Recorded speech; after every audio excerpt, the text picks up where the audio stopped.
What up, everybody? Welcome to Late Night Live number 158. How is everybody doing today? We're doing business penmanship. I'll be 100% honest, don't superly have a game plan for today.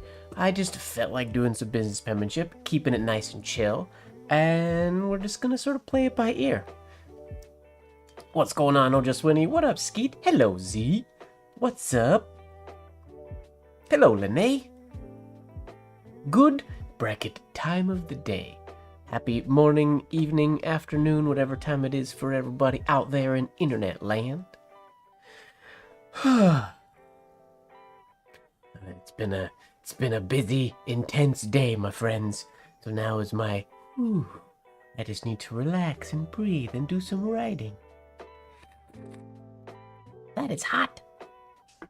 Oh, let me bring my microphone a wee bit closer. Oh, not that close. That should be good. I totally forgot about daylight savings the other day. I woke up and thought, how in the heck did I sleep so long? I knew I was gonna sleep in, but I didn't know I'd sleep in that long. And then once I came to terms with the fact that I just slept longer than I had intended, I realized that it was daylight savings. So I still slept in, but not nearly as much as I thought. Intense day, all intense days. I'm preparing to head out of town on the dance competition tour, so it's every day is scrambling and just getting lots of stuff going on in my head. Preparing and being ready to go.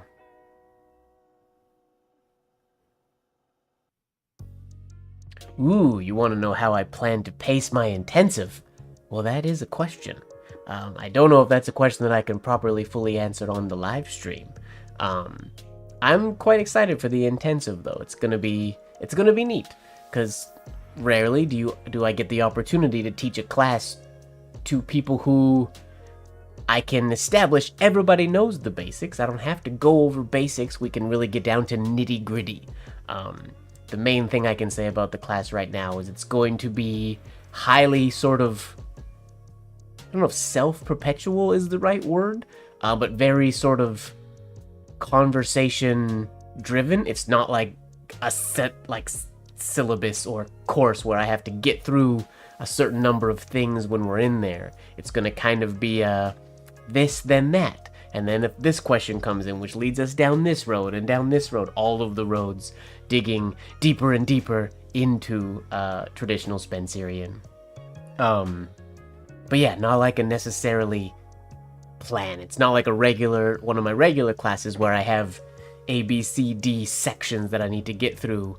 There's obviously things that we have to touch on, but I want it to be kind of organic and flow with everybody in the class is sort of in the same, ideally, we're in the same mentality of understanding and just willingness and desire to dig deeper and super nerd out about certain, like, almost overly specific things sometimes. Exactly. I heard there's this thing called a pen. Please tell me, how do I use, there's this nib is this word I keep hearing tossed around. Could you teach me about a nib? Yeah, I'm quite excited. Whoa, there's an ad already. Why already? We just started. Noon in Malaysia. What's going on, Nan? Hello, Malaysia. Before I get started writing, check out my this wasn't intended to be a fidget toy, but it's totally turned into a fidget toy. This is, as I've shown on stream before, I just keep my nibs in a big old tin. I have it split in two and a bunch of nibs in it. The other day acquired a very tiny little tin that is, you can see, obviously not the size of a nib, but much smaller than the other one. And then just for the heck of it, I did the top section in leather. It came like this. And then I just glued a piece of leather to the top because it feels cool. And what that ended up doing is giving me grip right here. So sit here all day long and just do this. I haven't used it for nibs since I made it. I just use it to do this all day long. Fidget, fidget, fidget. But it's kind of fun. My plan is to, I will foil. I'll decide if I want them to be all brown or black or whatnot. The test was black. But I'll foil the name of whatever nib is going to be in here if I want to separate them. Like, I'll have a Leonard Principle tin and a Hunt 101 tin and all the different, all the stuffs. So it's just kind of fun. Silly and fun. But I didn't expect it to turn into just my fidget toy while I'm here working. I do have a question though, actually. While I have you all here, so this is my tin. It opens this way. You can see there's it has a little divot there, which is what closes it. And I just mimicked that divot in the leather. But the question is, when I foil it, is this up? So that I go this way, so the X or the baseline is on that side when I open it? Or do I foil it so it's like this, and then I open it like that? What are our thoughts? We'll say this way, we'll go divot to the right, or divot to the left, if we're gonna do it this way, if those are the words that way. How's my other one? My other one is divot to the left, where the words are there. But this one's bigger, so I don't usually open it one-handed. I actually do. I hold it, and I think I actually might open that one that way, upside down. I'm curious, internet. See, I'm confused. Sorry, maybe I went through that a little too quickly. Or a little just, maybe I potentially wasn't making any sense. So, the divot, we gotta get the light so we can see the divot. It's very dark. There we go. The divot, if I do writing on here, if I foil something on here, if the divot is to the left, then the writing is here, and I open it this way. So the writing's facing my right in that sense. Or we do it divot to the right. There it is. Lighting. Divot to the right. So then when I open it, it comes down and goes that way.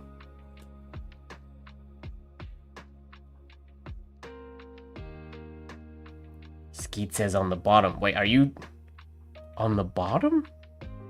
Like here? Or here? I don't know what the bottom is. Not down here. I could put it down here, I guess. But I have this nice piece of leather. I might as well foil on it now. What is my instinct? I just have it. I'm gonna open it. I want to see.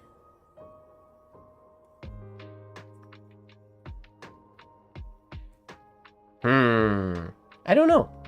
There is no wrong answer, really, I guess. I feel like...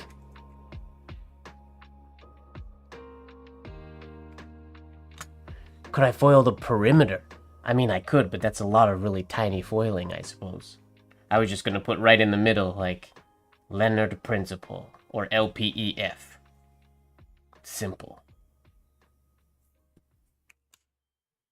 I could put it this way, I suppose. That's true. If that's the bottom. And then I put it LPEF. But then like Hunt 101, I guess Hunt 101, it would have to be in 2 lines. Decisions.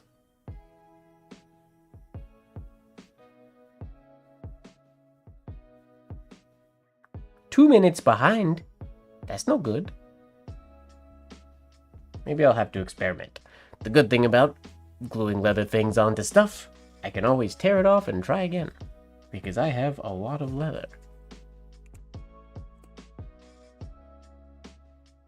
I feel like I'm leaning towards... Is it this way?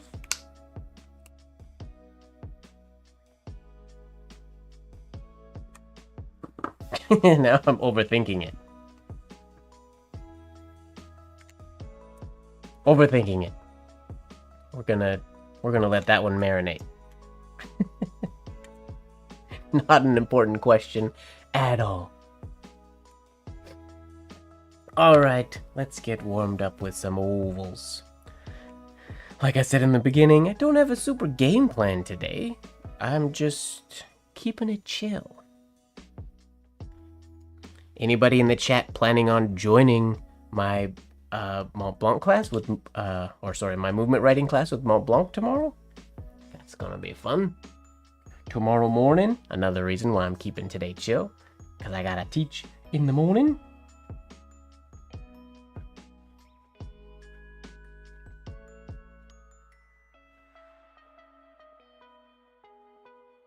Using a fountain pen right now, I might change to a dip pen a little bit later.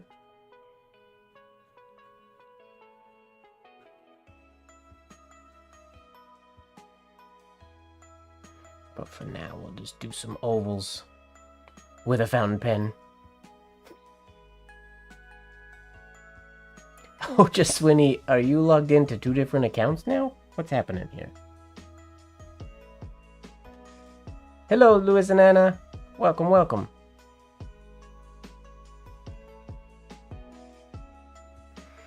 What? The movement class in Omaha was much more stressful than this fountain pen class is. Because we were doing flexing and whatnot. You weren't the only one, though. I think a lot of people were stressed out in that class, unfortunately. Hopefully, I'll get a chance to teach that again, to try to get less people nervous about that style of writing.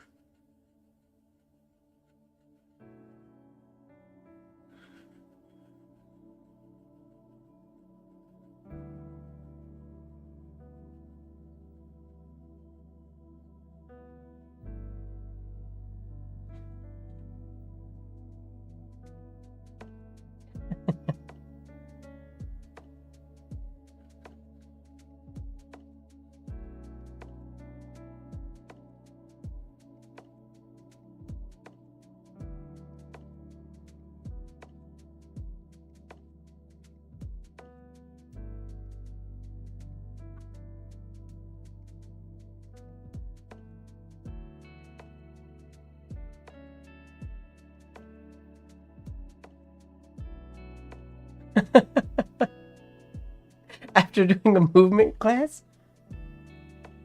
After doing writing? Your whole body definitely shouldn't hurt. Holding a lot of extra tension.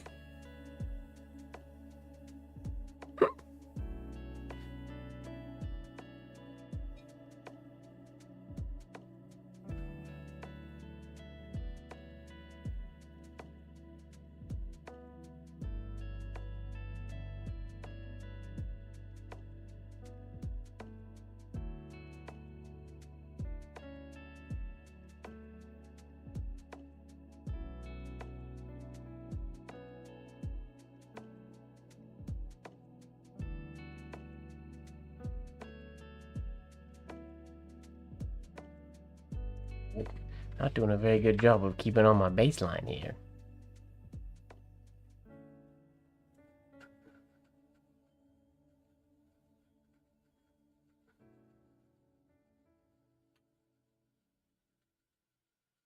Oh, I didn't start my spinning top.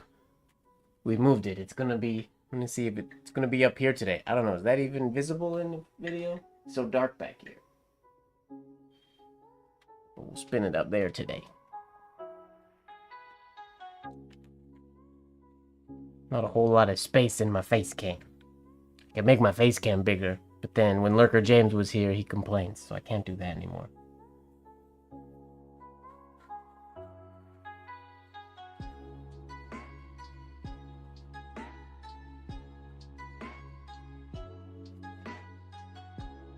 What's going on, Eric? How you doing?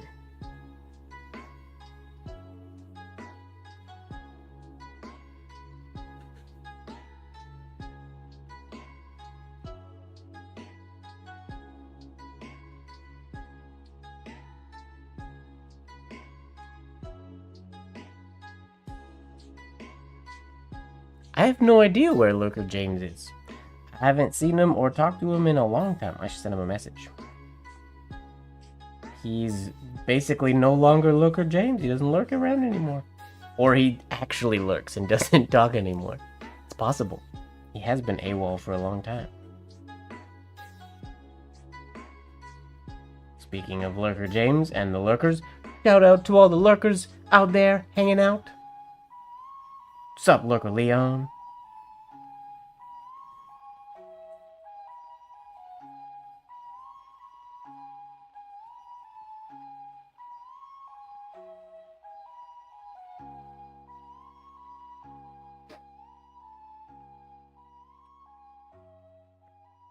What are you up to this evening, Eric? Or everybody else for that matter? What are you guys working on? Or just hanging out?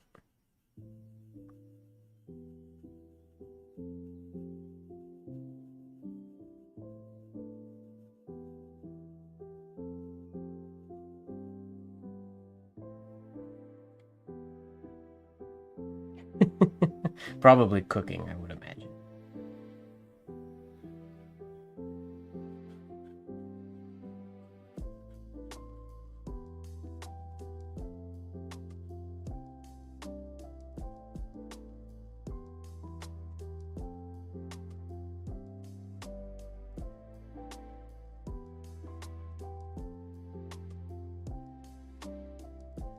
In bed, nice. Early night for Eric.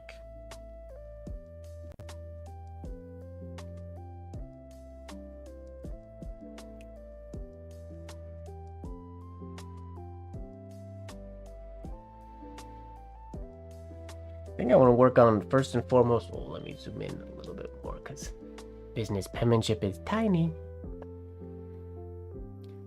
I want to work on this variation of the lowercase p for right now. Anytime I use it, and I like to use it also in business penmanship with that loop, but doing the loop that way, because we do so many, in our lowercase letters, so many direct ovals, doing a tiny indirect oval is not supernatural feeling for me.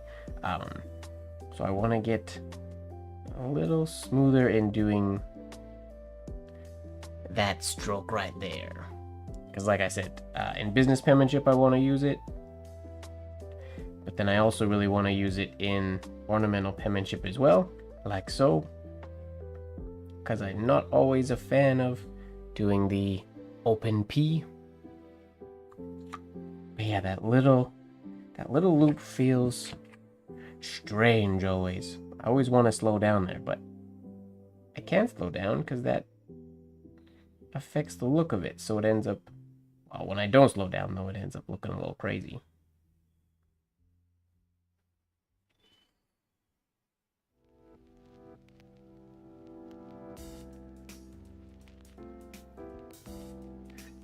Ooh, nice. What would you say is your standard X height, Skeet?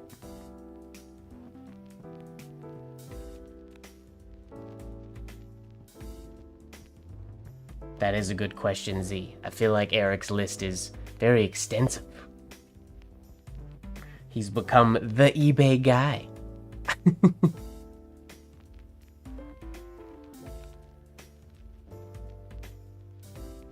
A specific version? Tell us more, Eric.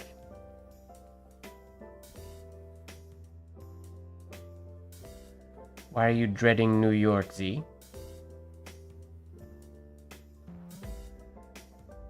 Work trip?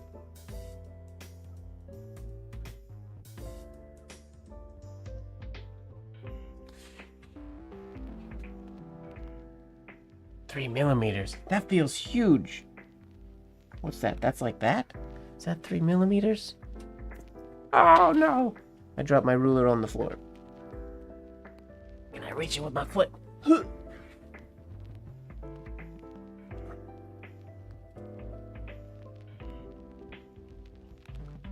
Well, that's more than 3, okay. What's 3? Right there. And then, whoops, smudged. That's 3. That's 2. Nice. Oh, your office is in New York. I didn't know that. Got you.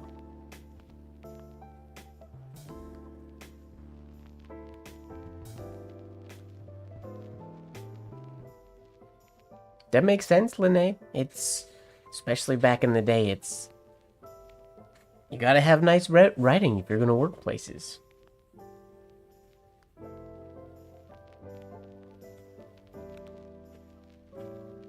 Yeah. 2 millimeters all day. I like 2 millimeters. 3 feels huge.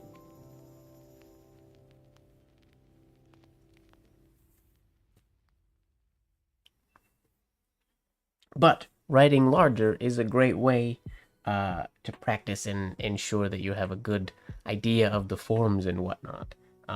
Because when you're writing tiny, you can, what I like to say, you can hide a lot of crimes, which comes from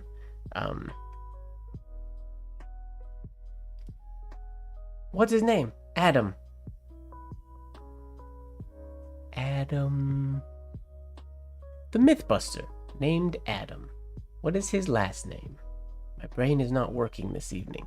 Anyways, it's one of his things that I heard him say, hiding your crimes.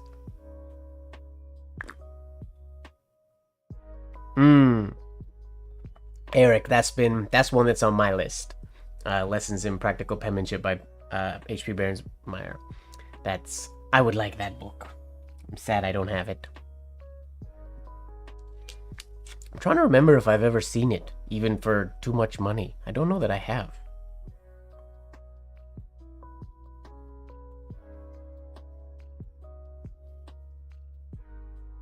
I'm excited to get my copy of the new Spencerian Compendium back from the scanner. The second scanner. The first scanner did a garbage job. So I took it to another scanner. And hopefully they do a much better job.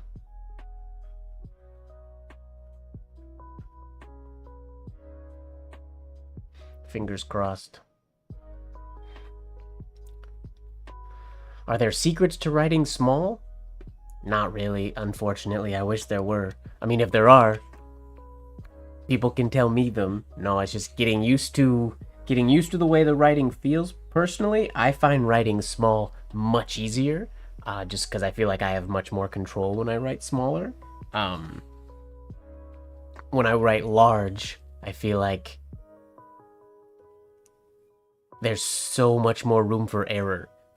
When I write small, like, it's the hiding the crimes thing. Adam Savage, that's his name. There was so oh, okay.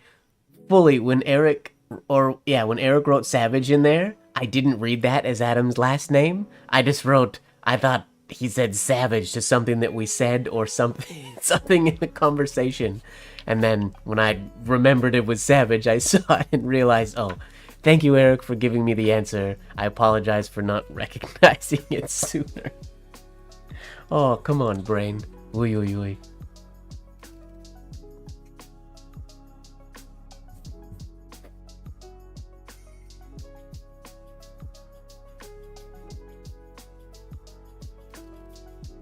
Ah, the sniping game. I never played the sniping game. I bid things, I end up bidding, and then basically I bid and stop more often than not these days. Well, I hardly bid these days anymore.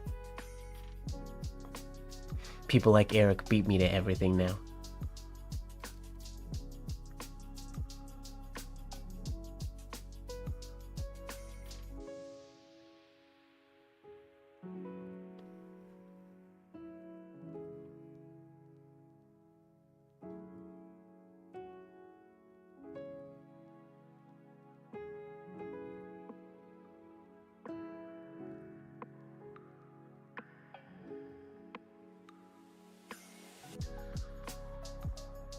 Yeah, when I said, like, oh, you can hide your crimes when you write really big, I thought he was like, oh, Savage.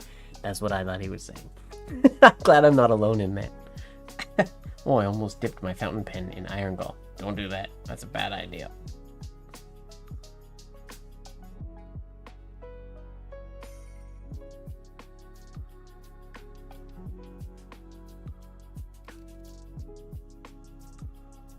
My hand feels crazy today.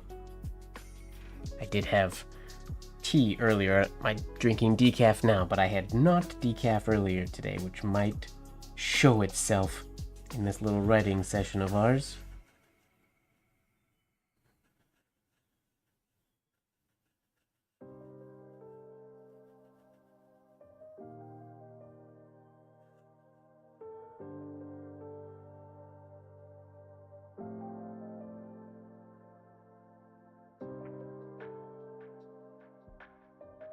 No worries, Eric. Have a good one. Thanks for popping in.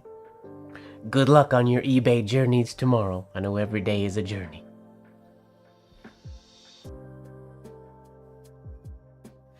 Well, it sounds to me, Skeet, like you just need different friends.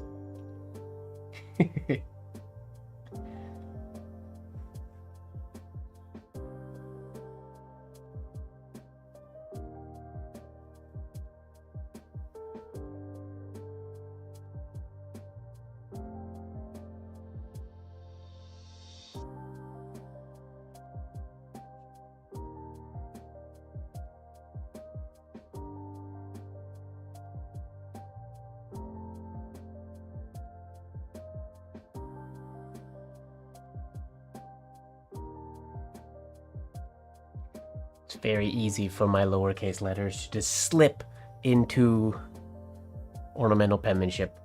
More so lowercase letters. Oops.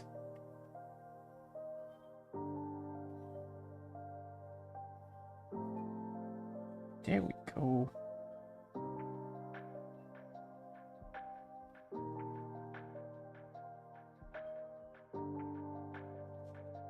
Route out that descender a little bit.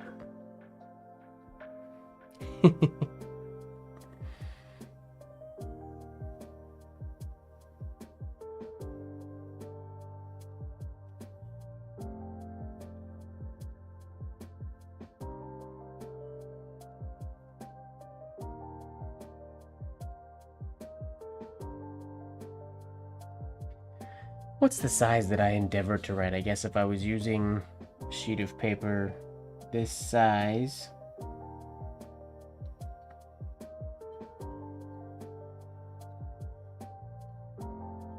probably around 2 and a bit millimeters, like 2.5 is probably for my lowercase x height, which is much larger than when I'm writing ornamental penmanship or something like that.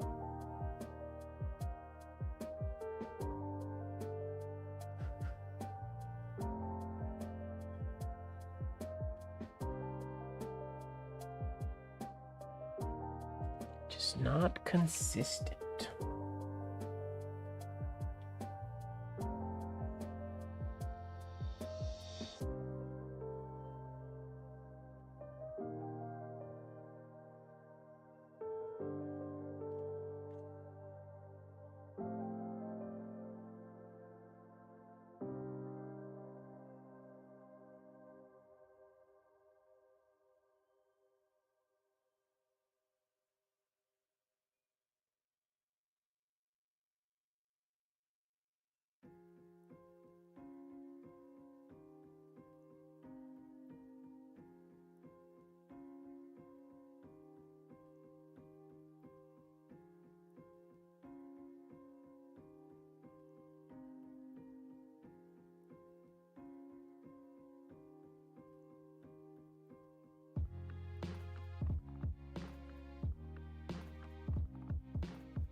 That loop just feels out of control.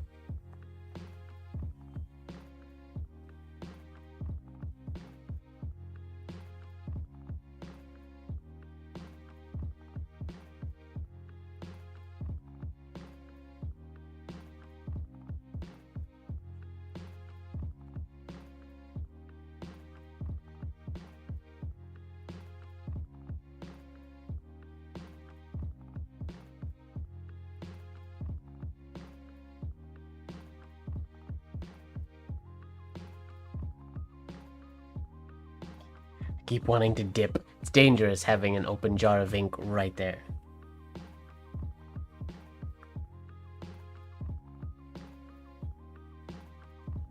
habits die hard.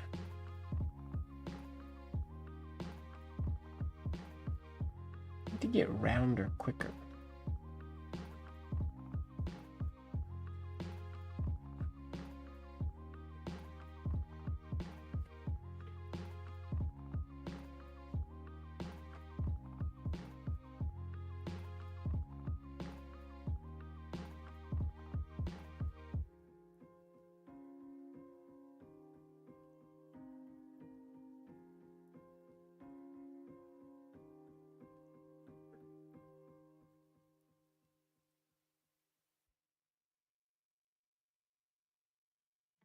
I could close it. That would be the smart thing to do.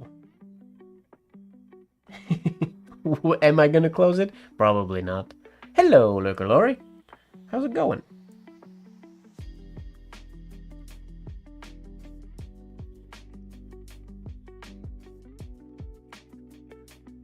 Lurker Lori, the non-lurking lurker.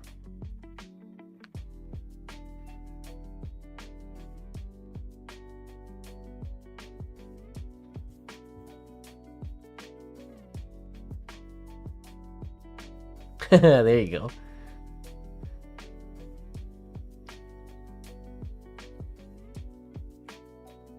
Hello, Karina. Good evening.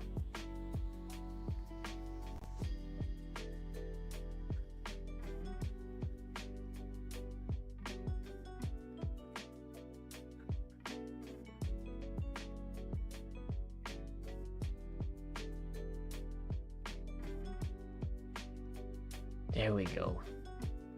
Slowing down the changing the trajectory of the very last upward stroke so that this oval doesn't end up being too long. That's what gets me, I think.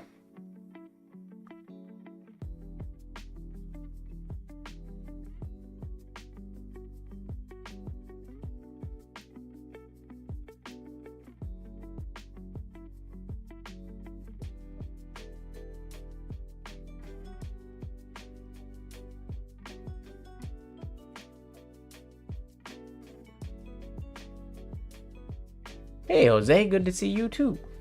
How's it going?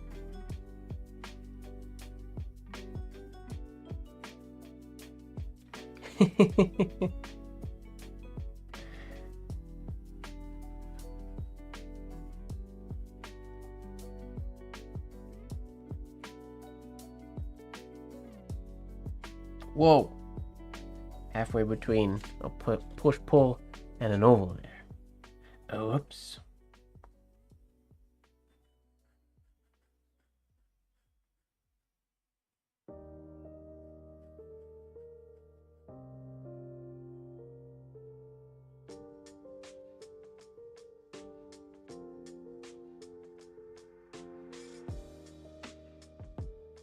This is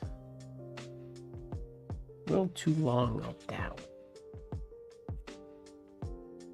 How long have I been live? I've been live for 35 minutes.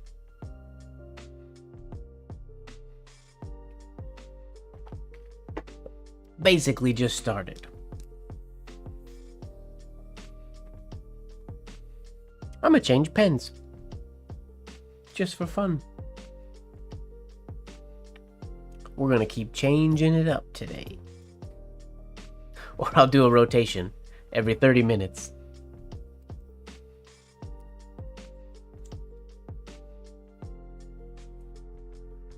Here we go. New ink color.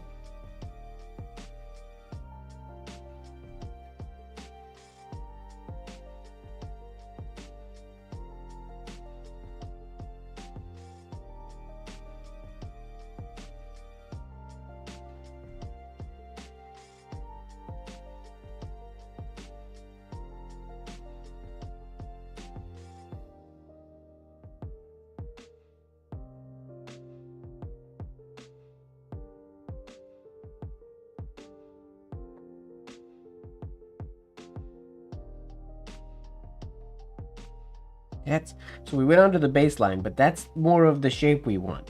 It's a little more rounded. Instead of cutting over so quick, we need rounded on the top and rounded on the bottom.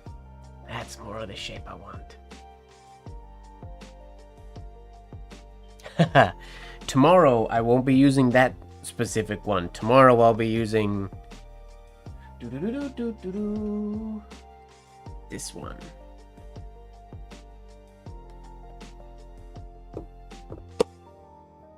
I'll probably use the one a little bit, but the main one tomorrow will be this one, which is much thicker. It's a Mont Blanc extra fine.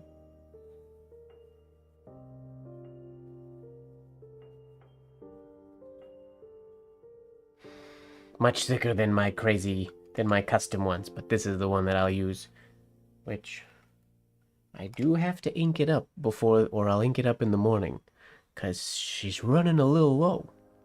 Go through a lot of ink in those classes.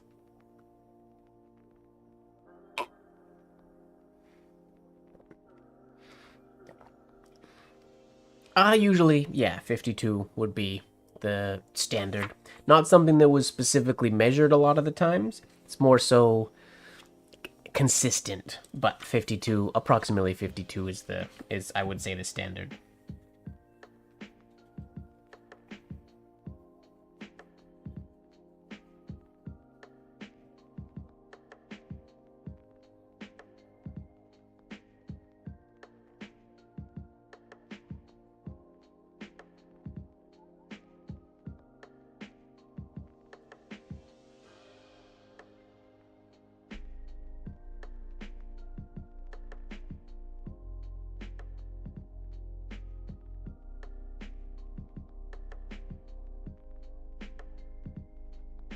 Oh, that's the idea. That's the idea of the curve. These are the kind of the silly little things that we're going to be... This isn't traditional Spencerian, but in the Spencerian course, it's going to be like the fractions of millimeters that make slight differences in letter forms and silly things like that. It's going to be fun.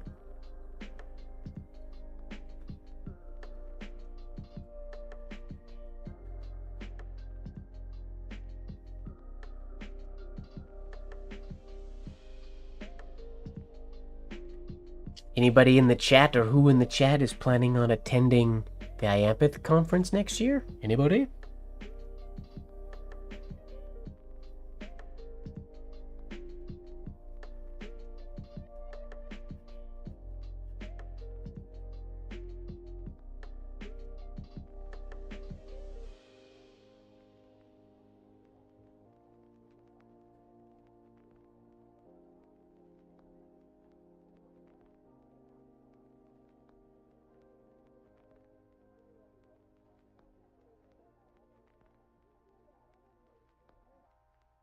Fingers crossed.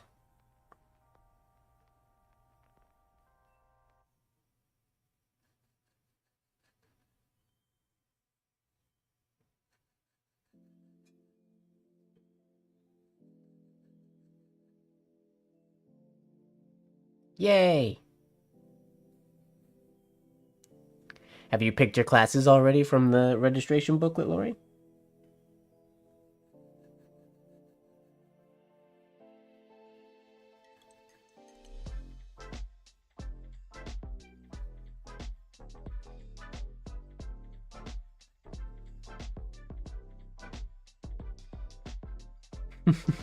It's time.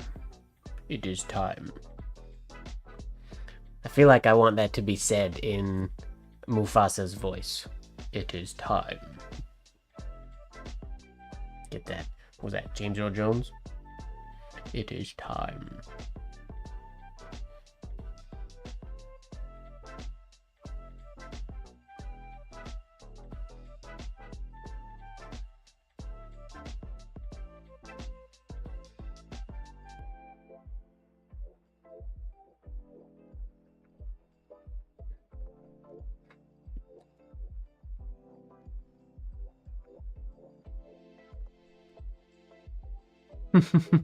When is registration day? I can't remember. I'm always on the road during registration, and I always forget.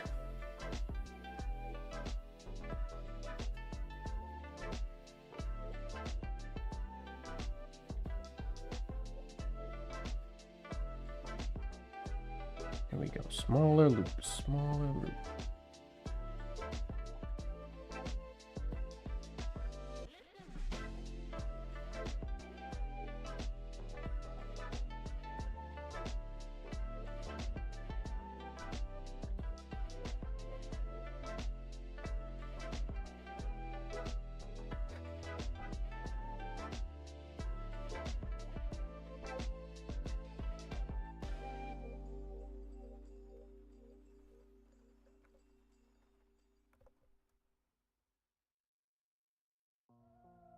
There are classes that I want to take happening at the same time as my class, which is kind of a bummer, but that's kind of always the case, unfortunately.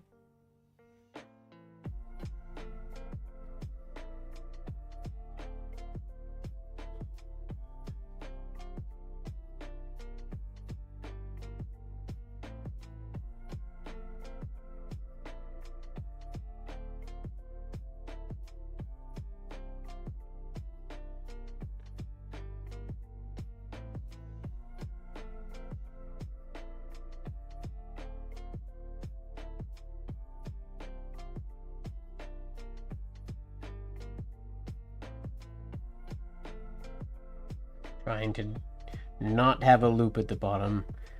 Ideally, eventually I'm going to be adding a loop, but right now I just want to get that straight down and straight up if I can.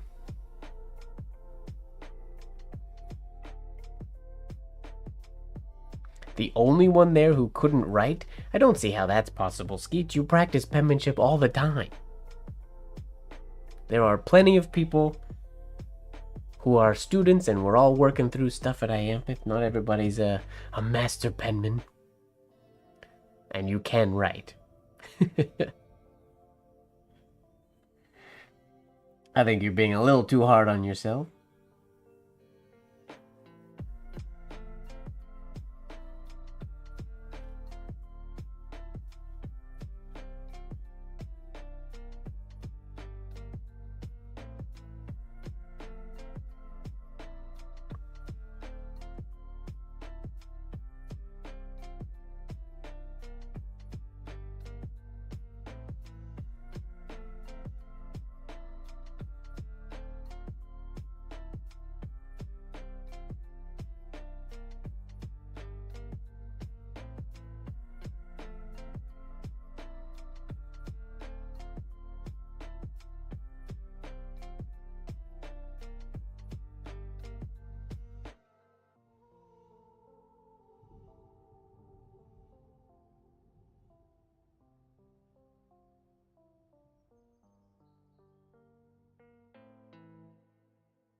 That's the idea.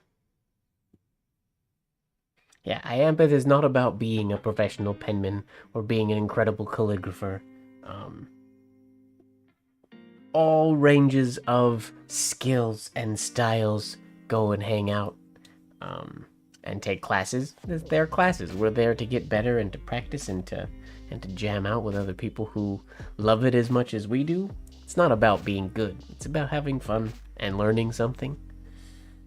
Basking in it. In my opinion, anyways.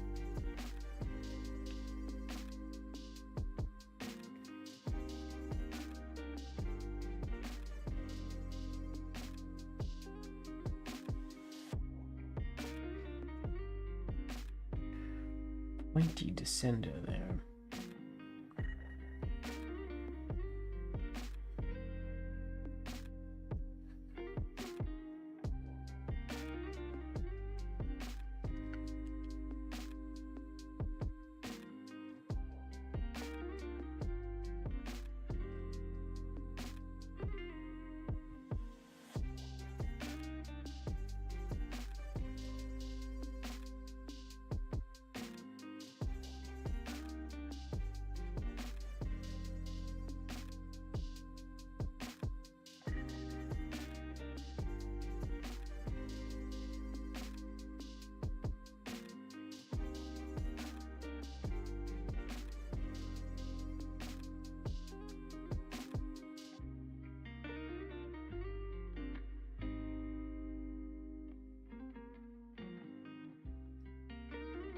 So crazy to me that the traditional C went like this.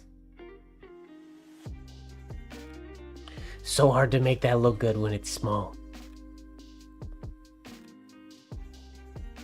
Sounds good. Hopefully your feedback is good.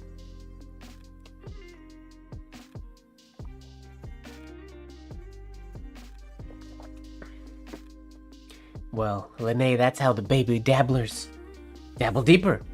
Baby dabbler, dabbler, baby dabbler, dabbler deeper. Baby dabbler, dabbling deeper.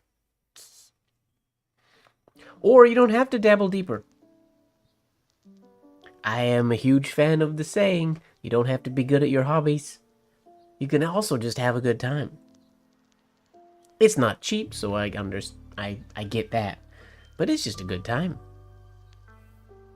I make a point of signing up for classes every year that I'm not familiar with and not super comfortable with.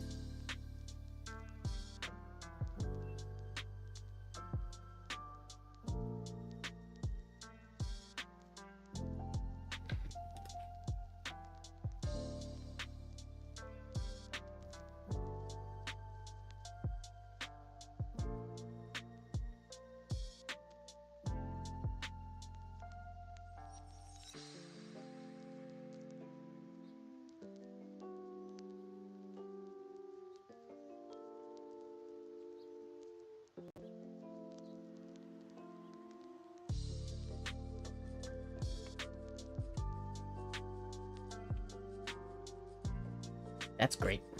It's a good sign of a good boss. This is one of my favorite little printouts that I just always have here close to my desk. It's just really handy. Nice and small, simple variations of some beautiful business penmanship letters. So I can constantly look back and double check things. To slowly try to iron out some of my habits. I don't like habits, but I unfortunately have them.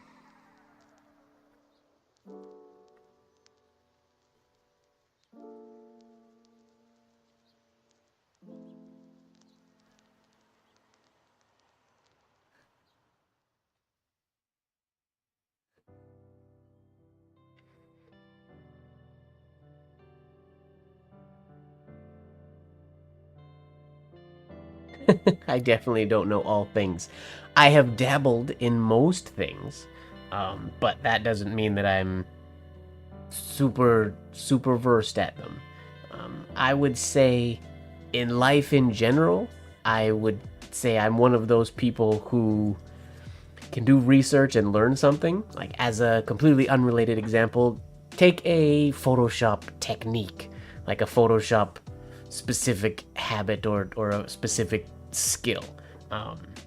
I can follow a tutorial really quickly, learn a thing, do a project that uses that tool, or that technique, we'll call it, is a better word. And then time goes by, and I don't do that for a long time, and I have to do it again. I was once really good at it because I did a really good project with it, but I have to go back and relearn that video and relearn that thing before I do it. And I'm kind of that way with most everything that I do, with the exception of the very few things that I specialize in, like ornamental penmanship and things like that. Most other things, I always have to go back to my reference. I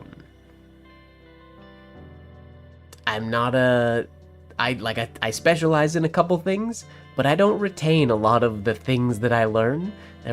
I like learning things like programs and techniques and stuff. I very quickly forget a lot of those things, a lot of those practice techniques and whatnot, and then I have to dive back in. But when I dive back in, I dive deep and quick. I dive deep and quick, and I also get out quick. That's sort of how it works.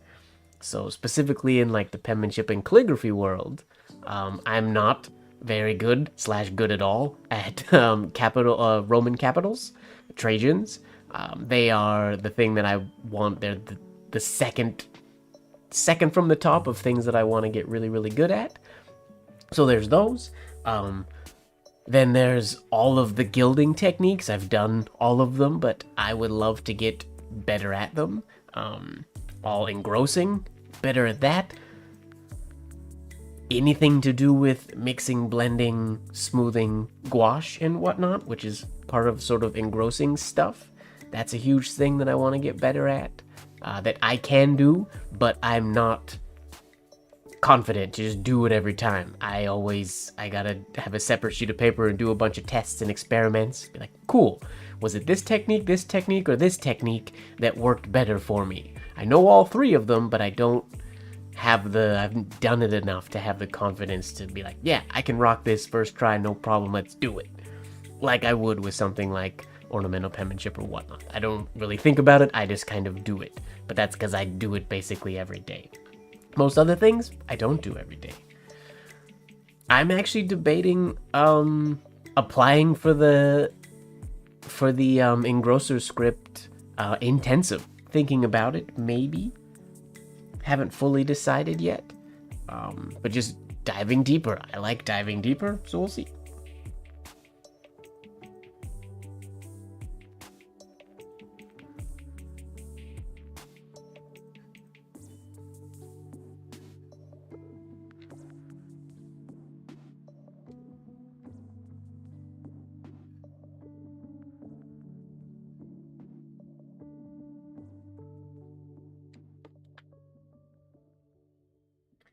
Get this more curved and flat. Oh, nice, Jose. What, if you don't mind my asking, what pen? Is it like a cheap one, or is it one of Yoke's, one of Colby's, one of Mike's? What pen are you customizing, or are you flange manipulating? That's exciting. The world of flange manipulation and all of that is very, very fun to dive into. That could be a whole class at a convention, to be quite honest.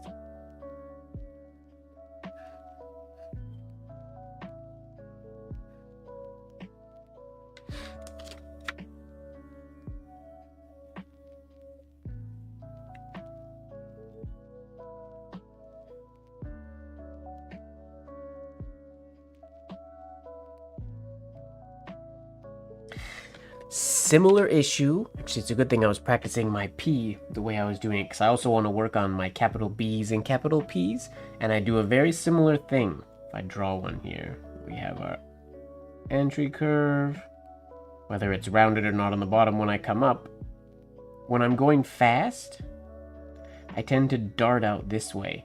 Quicker, I depart from the line, similar to you can see in the B here. We go from here and then we go quite rapidly over there, rather than having this be a nice rounded exit off of my line. How's it going, Tony?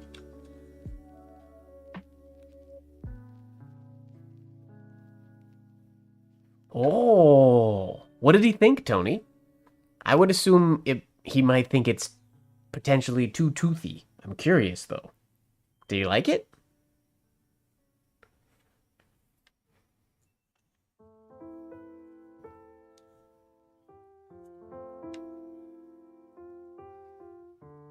Oh, I saw the post you made with the Kelchner replica.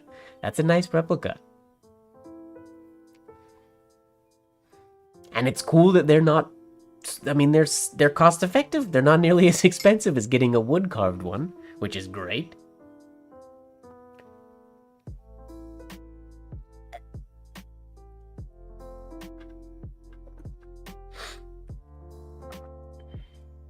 He loved it. Well, that's good to know. I really like it. It's not what I'm using today, though. Today I'm using... What paper am I using today? It's from the... I was going to say the Philippines, but no. I'm pretty sure this paper is from Singapore, I think. I got it from Martha Scribes a long time ago. Unbranded. It's almost as smooth as a Rhodia, but comes in loose leaf. I got a big... I think 500 sheets of it, and I've been just slowly going through it since then. Smoother than the Via Smooth, but not quite as smooth as Rhodia, or maybe as smooth as Rhodia, but it doesn't hold up as well to, like, if I'm using a really, really sharp nib. and I go over a part that's potentially already a little bit wet, Rhodia will handle it and I won't pull fibers very much, whereas this paper, it's not quite as durable with the ink, is what it seems. But it's a great paper. Works really good for ornamental penmanship. I have to stock up on my via, so I've decided to, I'm using it a little more sparing these days.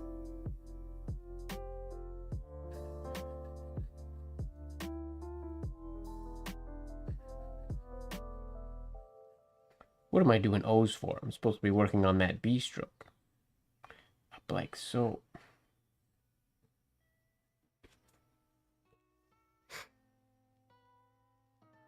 Do you meet up with Mike often, Tony?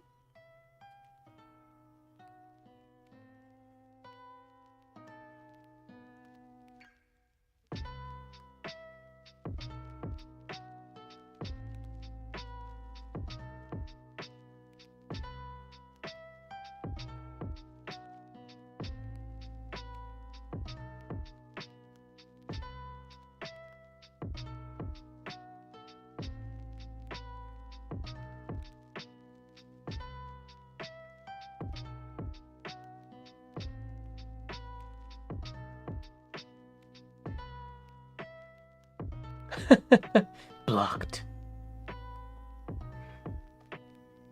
I've never tried the stone papers. I get nervous for they might not wear like a nib, but I worry that stone will work like fine sandpaper on my nib after a while.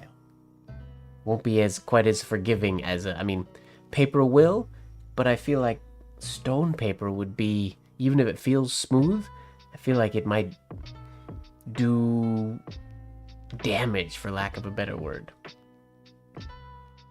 Once a month. You're very lucky, Tony. Very lucky indeed. I'm jealous. I get to see Michael Saul once every never. These days. Hello, Sudeep. Welcome, welcome.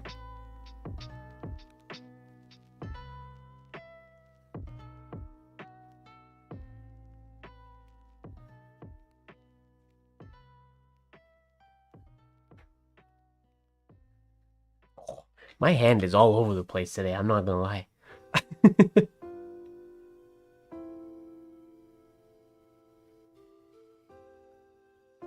Oh, that's good.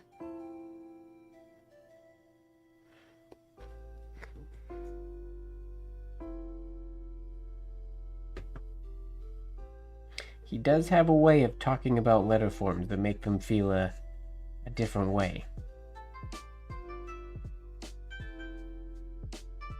Just feels crazy.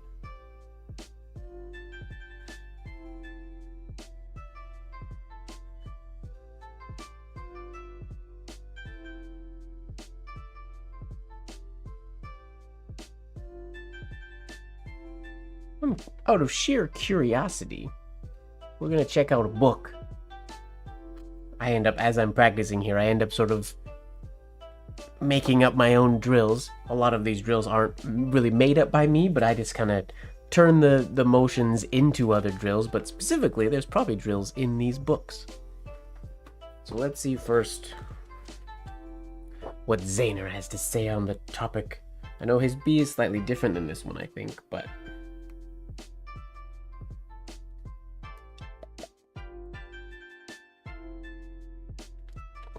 Okay, so it starts with the P. Maybe we should probably do that first. Like so. And then over. And then we shrink the size of the first one. And then we do just the hairline. And then the loop, similar to what I was doing with the lowercase one, but just placement and larger loop. And then without the repeated stems. We could do that. Check out. Yeah, the B. This one stresses me out. This right here. This stroke. Not losing speed while keeping that smooth. Or not losing, it's not about speed, but not losing your fluidity, which comes from having still movement. I end up getting stuttery in the middle there. Cool. we'll go to the P, and we'll work that way.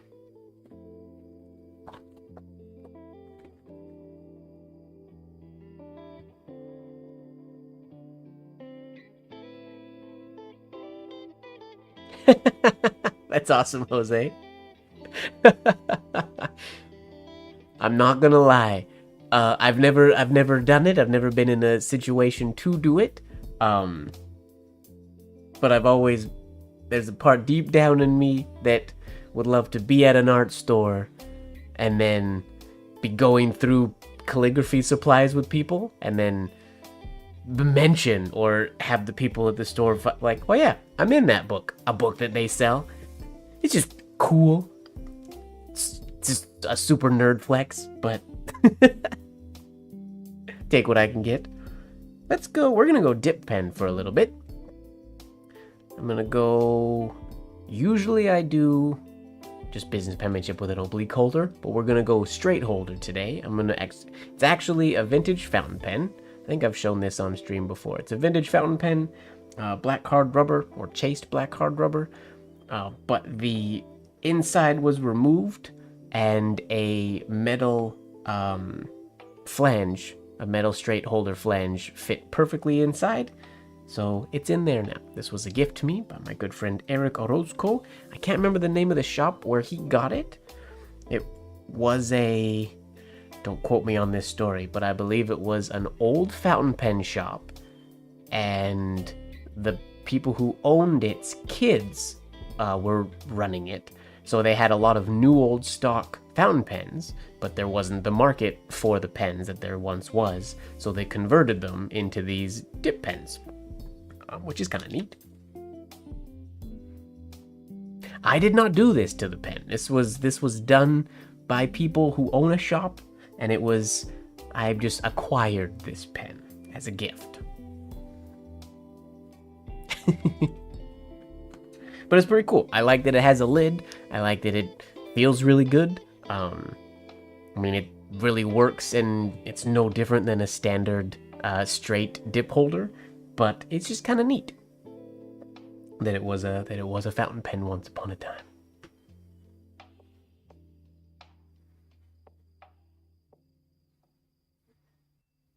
You maimer? I did not maim the pen. I did not affect it.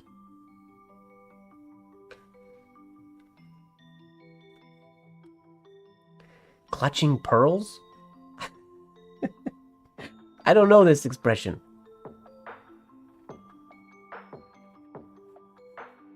Ooh, it's a very fine nib.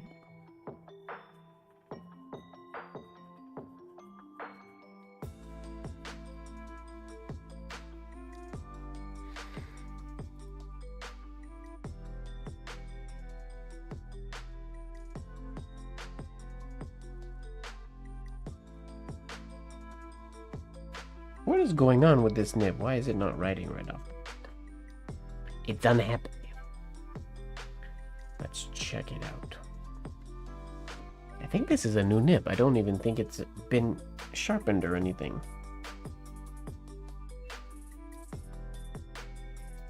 Or maybe it has. Let's give it a few of these passes. No sharpening, but I don't think if it's been sharpened, it hasn't been sharpened very much. But it is a little toothy. More toothy than it should be for how not crazy fine it is.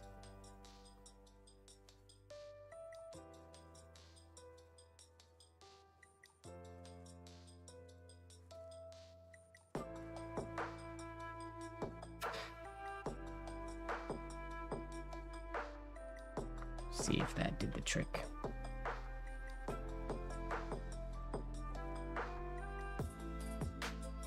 Oh. No need to be scandalized.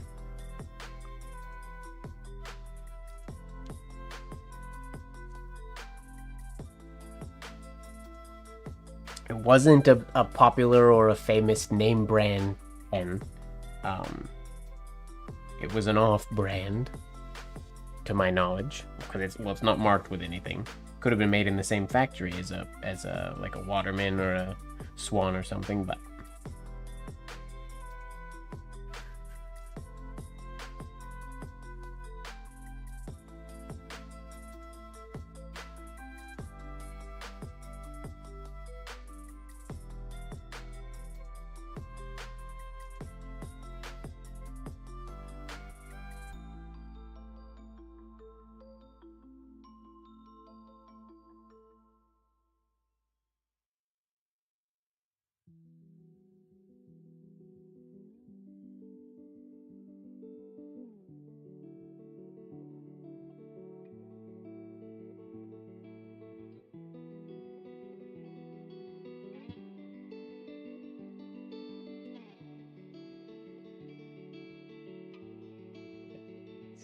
Shorten that loop up at the top. Yeah, you can see when I come off of that last downstroke, instead of going up almost all the way to start the loop, my hand just subconsciously wants to go bleh. And then when I loop, it'll fill that in that spot. But it's that initial going into the loop where it travels to the left so fast, which is a bad habit.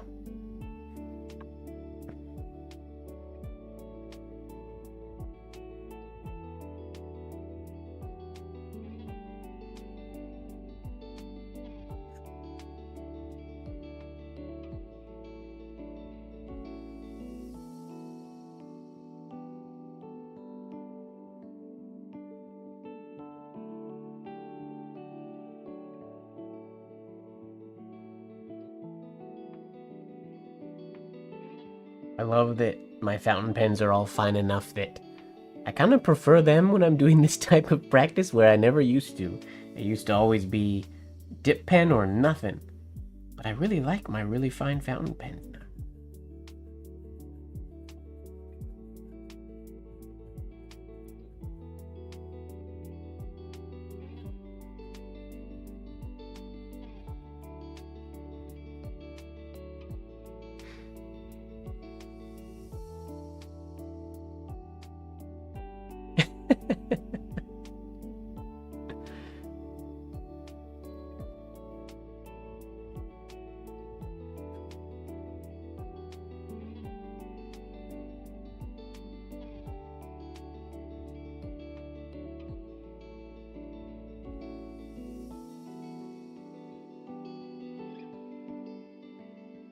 That's the idea.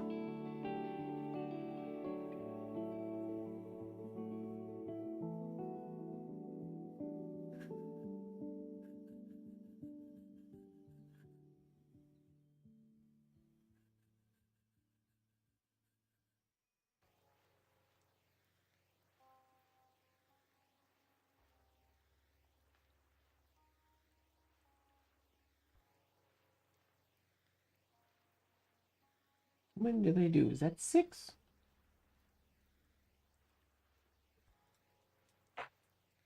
They call them vibratory push-pulls in this exercise. Vibratory.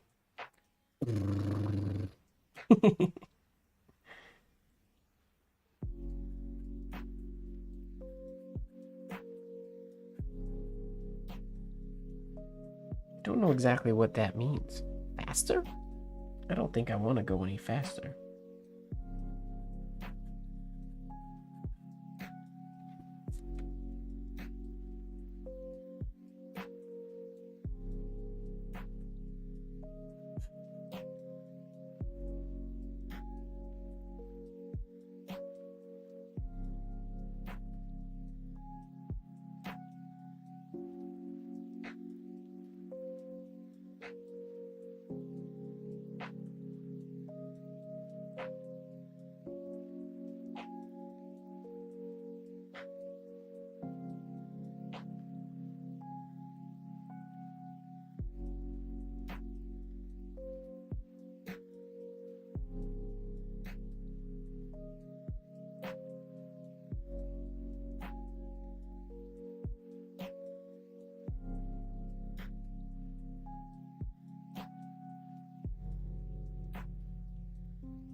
Too much right there.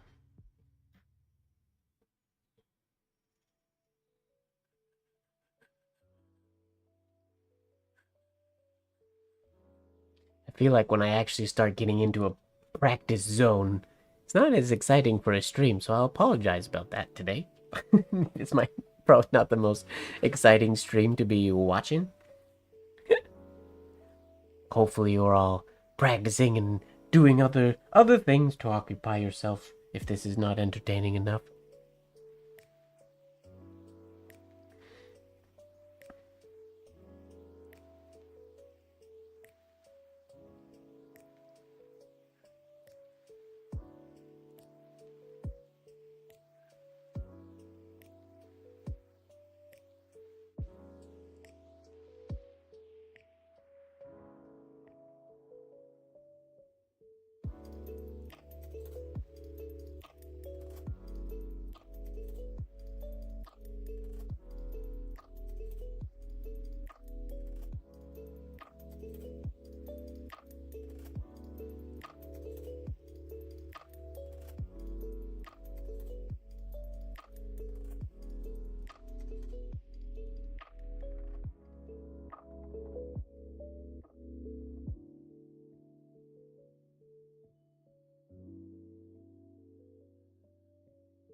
How's it going, Kathy? And accidentally Steve. Nice to see you. Ottawa, you're up late this evening.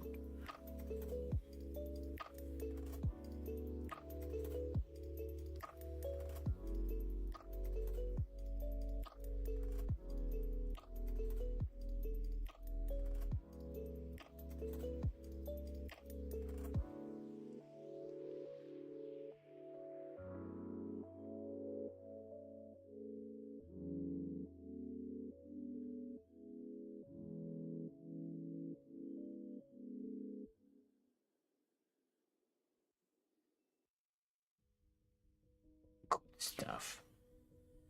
Now, normally I would keep going and make a whole probably page of this till it feels more comfortable, but maybe for the sake of the video, we'll dive into the B. Start getting the same opening stroke or the same starting push-pull. Hello, Alejandro. Welcome, welcome.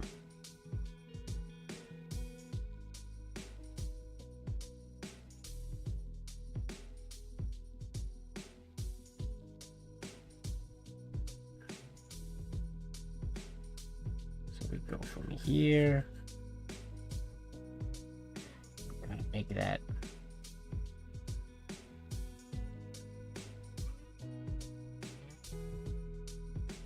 Yeah, that's the one we gotta get used to. Making that nice and flowy.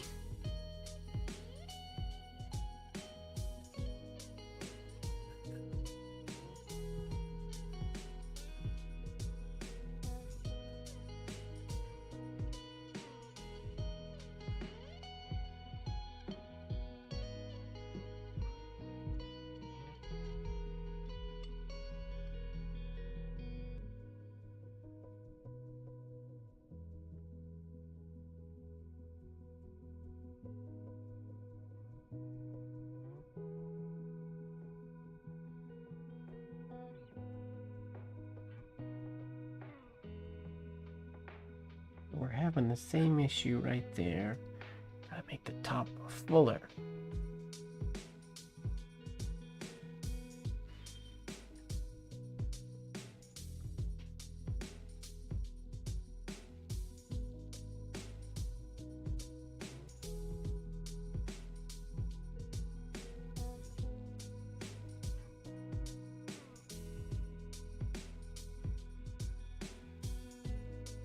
That's a little better.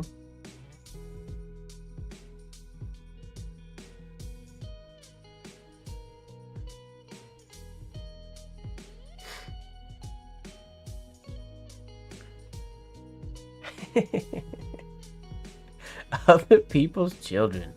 Mm-hmm.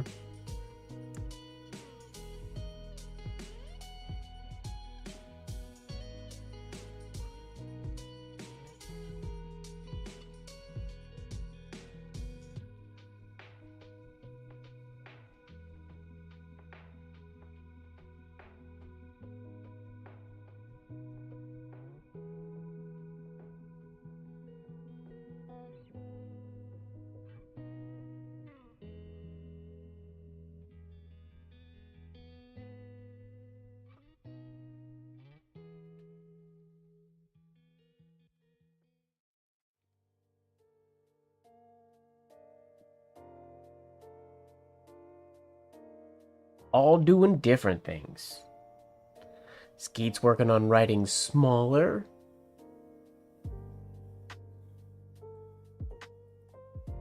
I don't remember what everybody else is up to.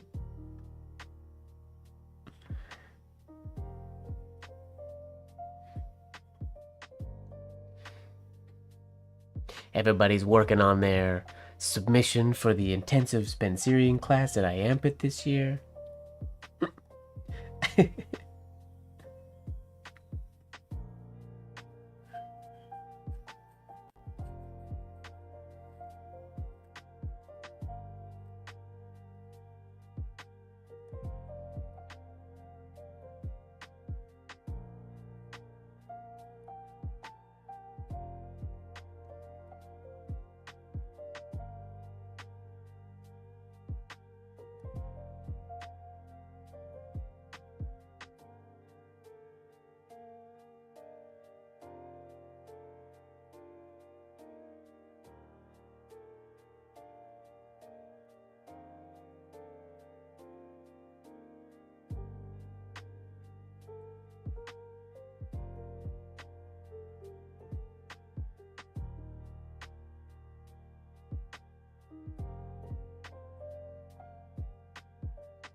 That sounds like a fun project. And also very good for a learning aid.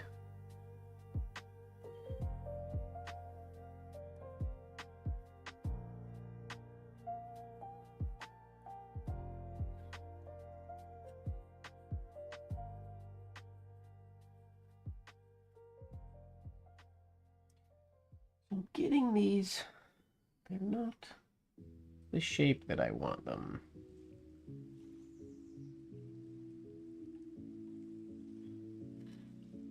Getting that little bead instead of a flat angle like these ones to get that little loop on the downward slope.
It does look, it's a little beanie, a little kidney bean-esque.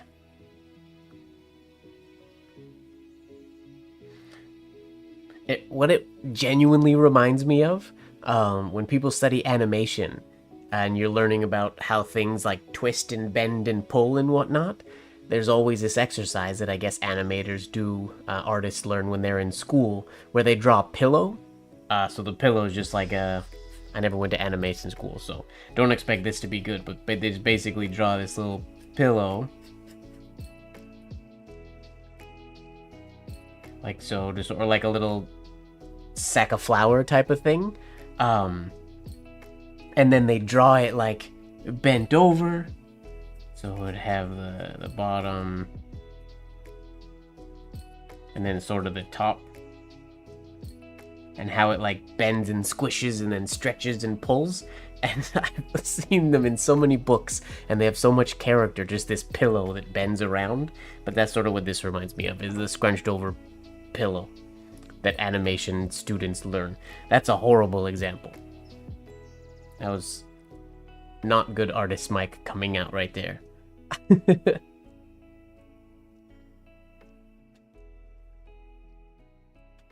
Do I have the book within reach?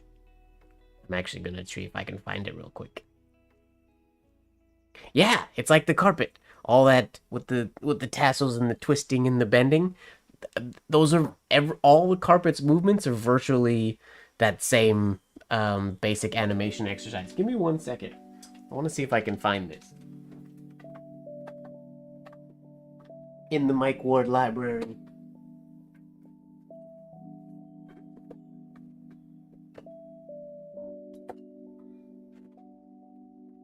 Fun fact, before I was a professional dancer, I wanted to be an animator.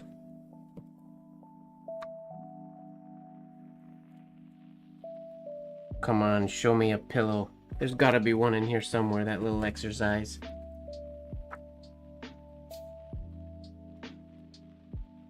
I can't remember specifically what book I first saw that exercise in. Oh, that's all layout, that's timing, keyframing. No! Is it not in here? This book uses actual characters, not pillows. Well, that's a mic fail. My apologies. It is not in this book. This is all storyboarding. Not in here anywhere? I thought for sure there would be a pillow somewhere.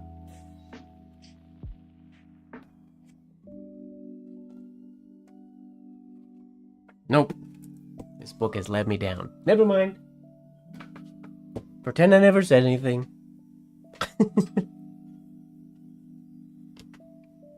I was ready to dive into school for 3D animation back in the day. When I decided to become a professional dancer instead, I went another direction. But I was ready. I was choosing colleges, art colleges to go to. Way back in the early 2000s.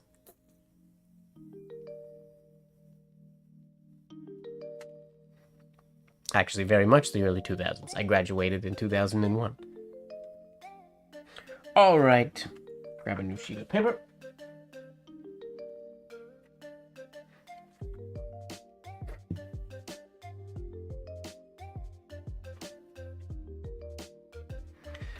Change fountain pens again? Maybe? Do I have another one that I want to use? Maybe we'll just go back to the first one. So long ago. Ages.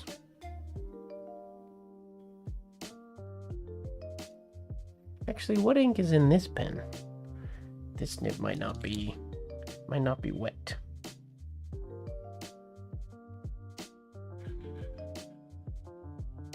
Anyway, right? We'll use this one for a bit.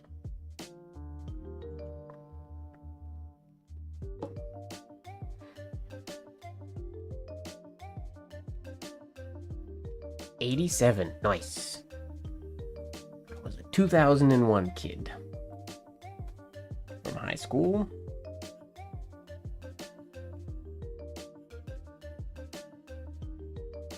This nib is very scratchy. But also, I believe it might be dry. I ground this one myself, which I don't usually grind. I'm dipping it in water, just to try to get the ink flowing. I'm pretty sure there's ink in it, but I'm pretty sure it's dry. Or the nib itself is dry. Maybe I'm not going to use this pen. It doesn't want to be used. I need to clean it.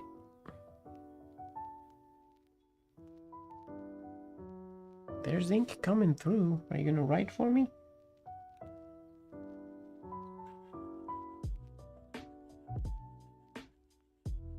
There we go. Sure. Very, very fine.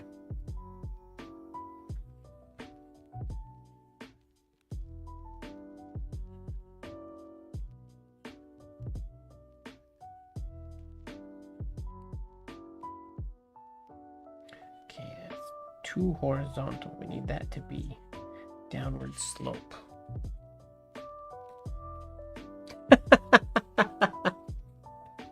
Nice. Married in 97. Graduated in 94. Can't be forgetting those dates. Or you can. Doesn't really matter. I'm personally talking about high school. I didn't go to college. I became an artist.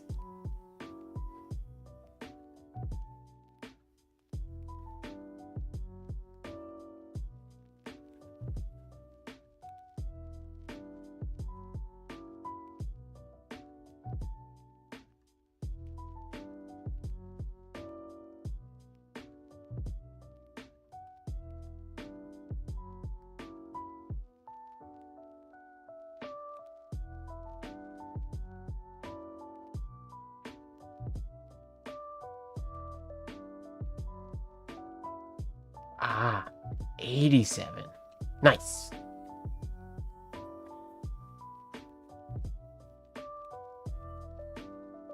$1970. Right on, Skeet.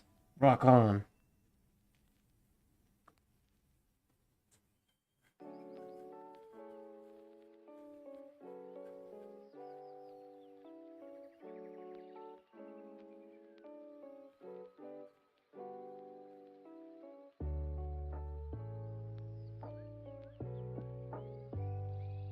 This pen doesn't feel like it wants to be used. Too dry. We'll go back to the Mont Blanc.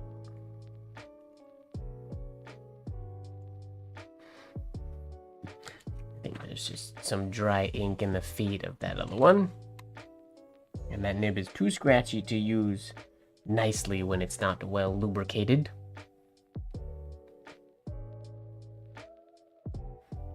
Me, I graduated in 2001. I am 41.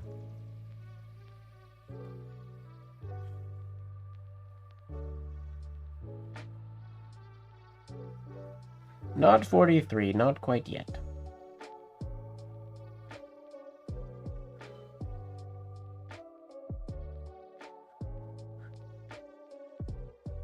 Oh. This bee feels crazy. Out of control loops. We're gonna do some large ones.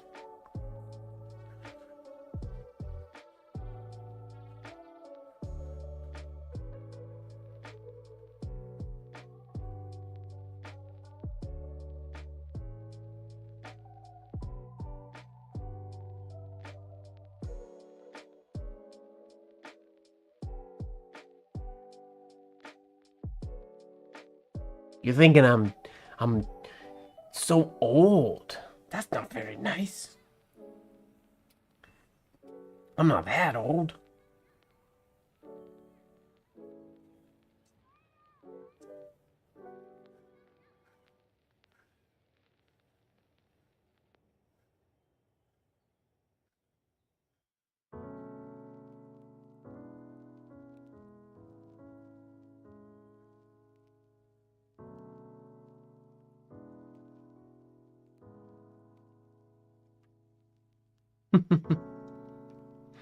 Not a bad guess at all.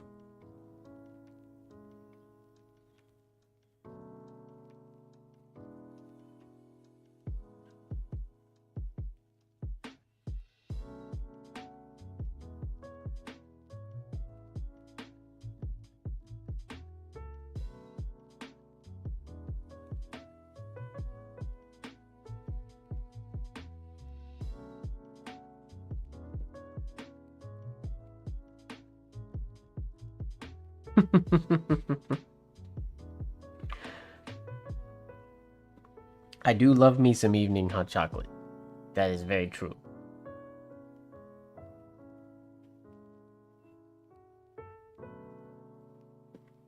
$101. Nice. That's goals. I hope that I'm healthy enough to live to 100. We'll see. I gotta take a little bit better care of myself.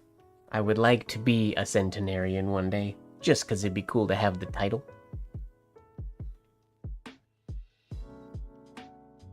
I don't use a walking stick yet. I have canes, but that's because I played Charlie Chaplin. But I don't have I don't use a walking stick. I should.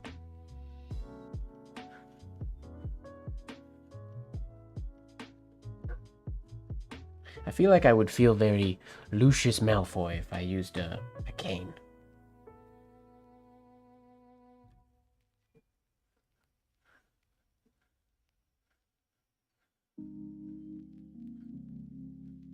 You know how some trends like come and go? How interesting would it be if canes came back in like style vogue?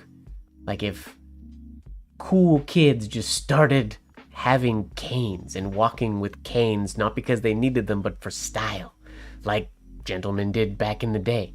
I feel like most people, I mean, some canes obviously had a practical use because of bad legs or whatnot, but a lot of people, that's a style thing. It would be cool if that came back into like young, cool style. I think.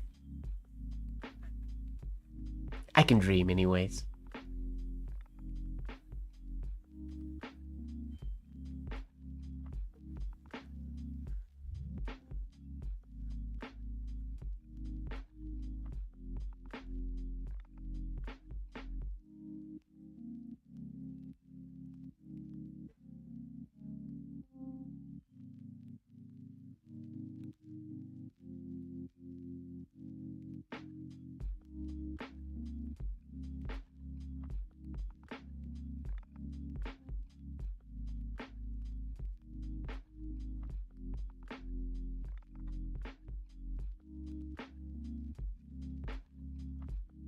capes. Capes would be pretty cool.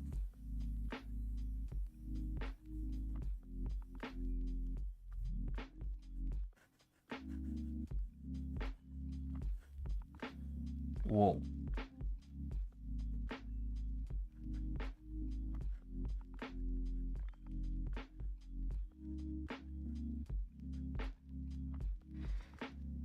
This stroke feels so crazy for me.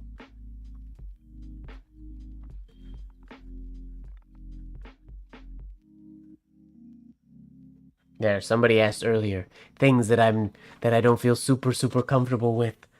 Ta-da, business penmanship. Decent at it, but long way to go when it comes to refining the consistency of all these strokes.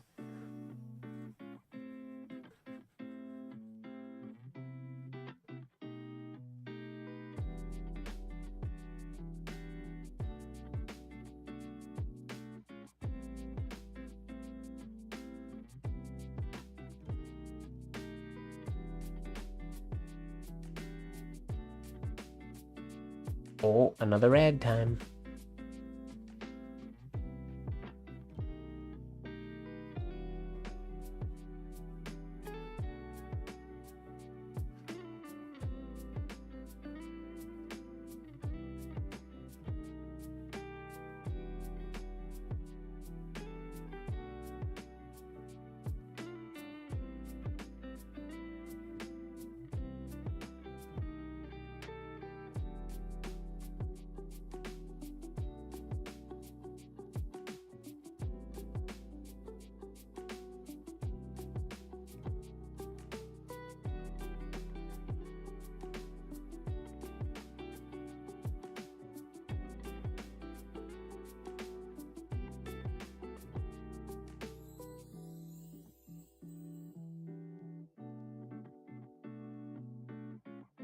Do feel like we're making a bit of headway. I feel like they're getting better. Maybe. I could be wrong. But that's what they feel like.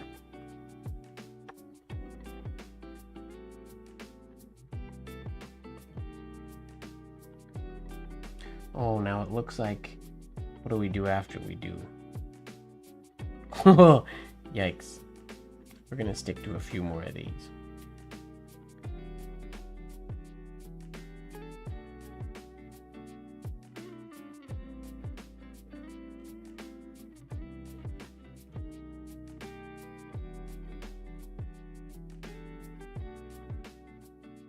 The first, third, and fourth ones were really good. The second one, not so much.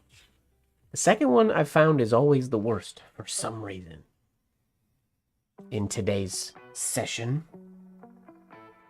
Like I can almost bet that on ones like this, like that hairline, was probably the second one.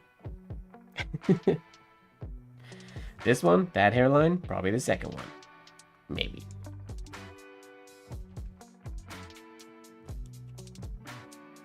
Hey, that's good, Jose. Celebrate that one.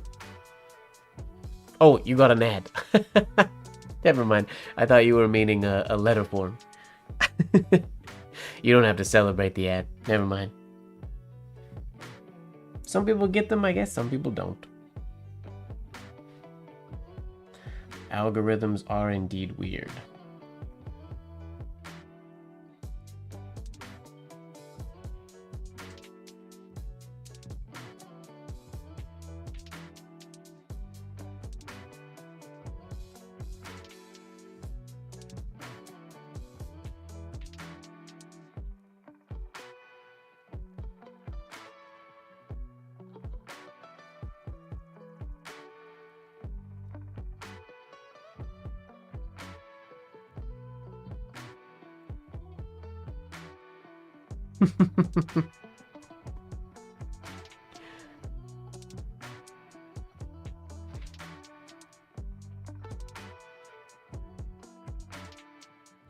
Ad revenue doesn't amount to very much on these streams. I'm not a terribly trendy or popular YouTube channel. Ad revenue doesn't really stack up all that much. It just is a little bit.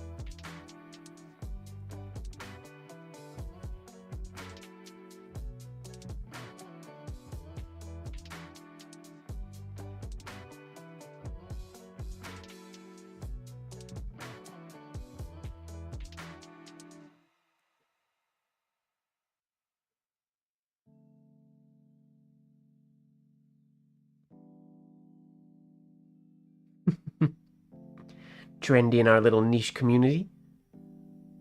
Tarot, I'm using a Mont Blanc Le Grand 156, but it's a bespoke that has a very custom nib that Mont Blanc did for me. So it's much finer than a standard Mont Blanc Extra Fine. And it has, the video probably won't show it, but it has my initials on the nib itself. But it is a Mont Blanc 156.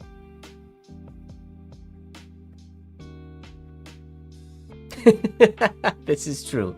We are the ones advocating for capes and canes. It would just be cool. Like, certain things come and go trend-wise. It's just fascinating to think of people just walking around with canes. I guess I use my umbrella like a cane. Like a Kingsman or something like that. I live in Vancouver, so this time of year I pretty much always have my umbrella. And I use it, I walk with it kind of like a cane sometimes.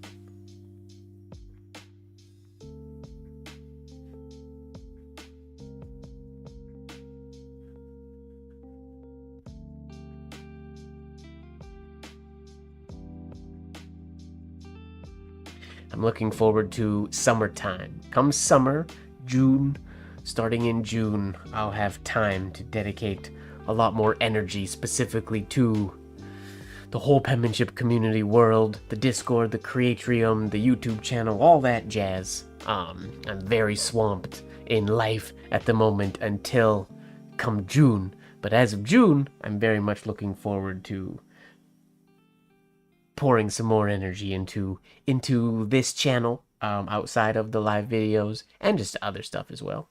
What's going on, Walker? How you doing? Good evening.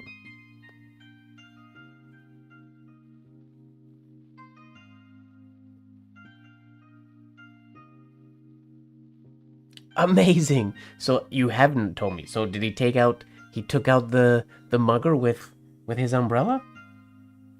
Is where it sounds like this is going.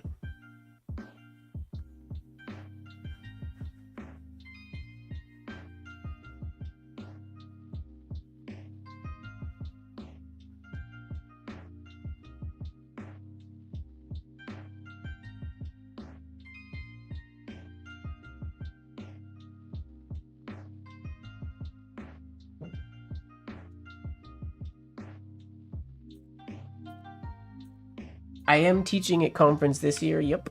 I'm teaching an intensive, or a traditional Spencerian intensive class.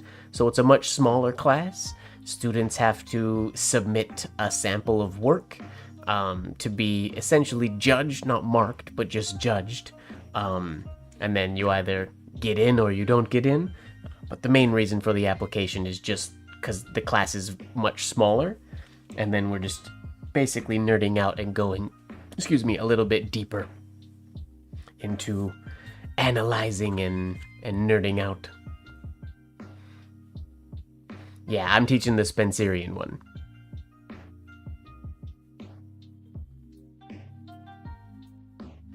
I've never had to use my cane as a weapon, but I have thought about the fact that I could use it if a situation ever arose. Baby dabbler. I like that.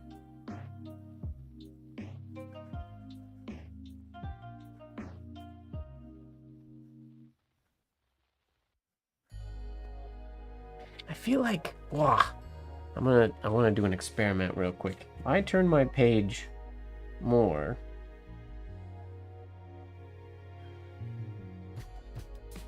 I feel like the shape of that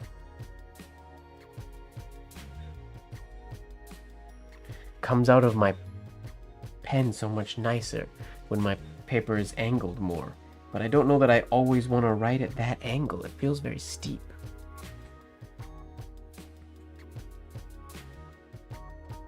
Right now, straight from Zayner. Zayner's book at the moment. Just as a reference, but also I sort of pick and choose. Like, I honestly don't remember whose this one is. It might be Zayner's as well, but I have a few printouts of little alphabets, and I've created some with my favorite variation just sort of repeated across the page, mixing and matching different people's forms. Usually, though, between, I guess it's usually between Mills, Zayner, Champion, and Palmer are the sort of the four that I bounce back and forth between. Yeah, I'm pretty sure this one is Mills, I think. Pretty sure.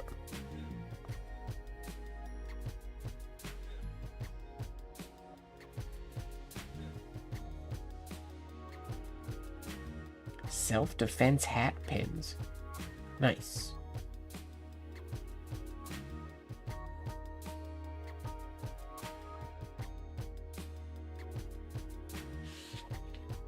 My hand feels crazy today, though. I drank a lot of tea today, and I definitely feel it in my hand, or in my arm still.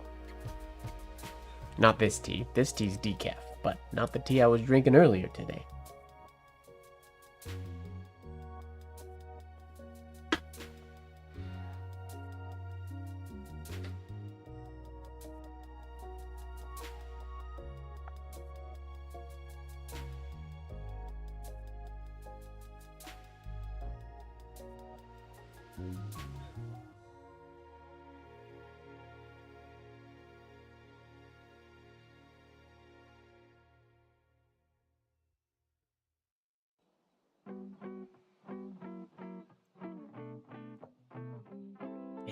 Messy.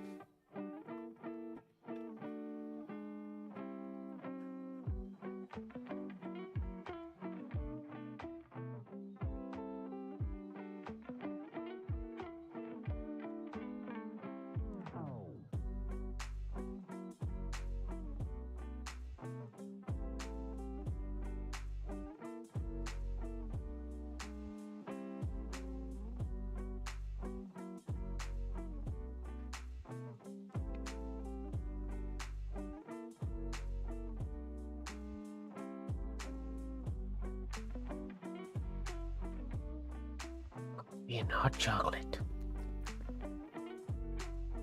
I've been doing a lot of hot chocolate recently. I got into it over Christmas making hot chocolate and really liking it. Yeah, Champion's forms are really great. Let's take a second. We'll look at her alphabet.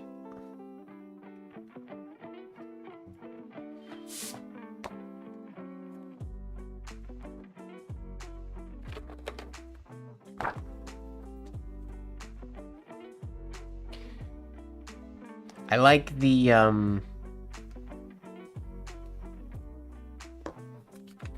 obviously it's very different entry to the B, but I like, we were talking about this earlier, this nice and over, nice curve up on top. She does what I do, where I sort of dash to the right a lot quicker, where I would rather have that be rounder, like this example here. But I very much like her examples. She's got a good alphabet. It's really just that B for me.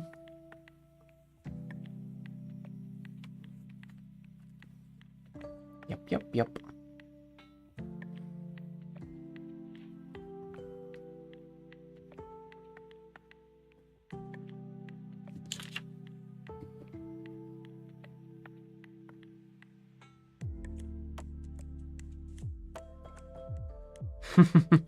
You're lucky you had a handwriting class in school. I don't think I did growing up. Not that I remember anyways. I mean, we learned cursive, but it was very short-lived part of our syllabus.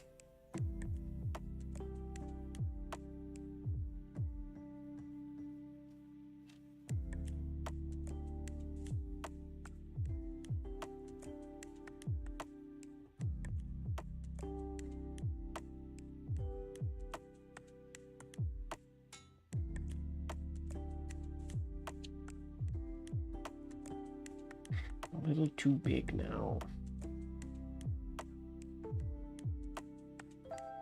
Yeah, that dash over there.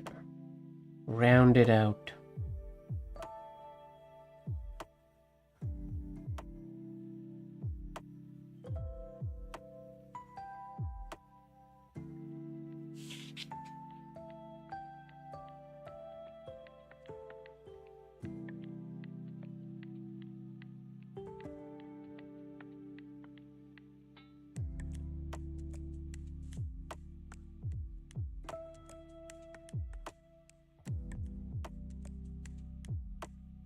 Yikes.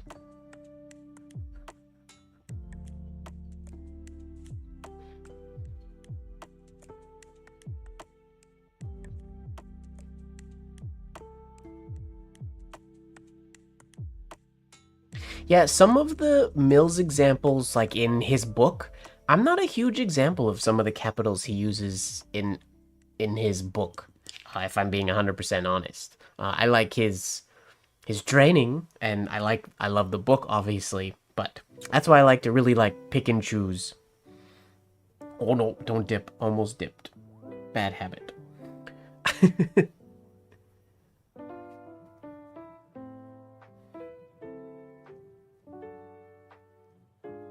Wesco obviously also has some good... I mean, so many of them did a lot of the same variations. But yeah, I sort of bouncing back and forth between Mills, Zahner-Blozer, Champion, and then Palmer.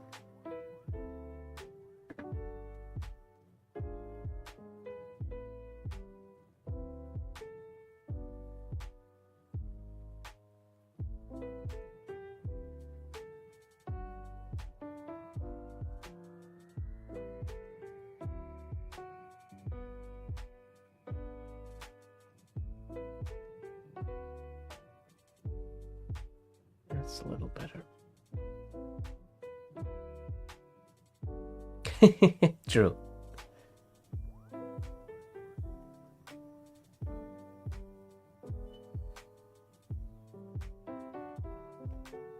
Nice. I love to hear that, Kathy. Good luck. Does he know that that's coming in his future? Do you have plans for him?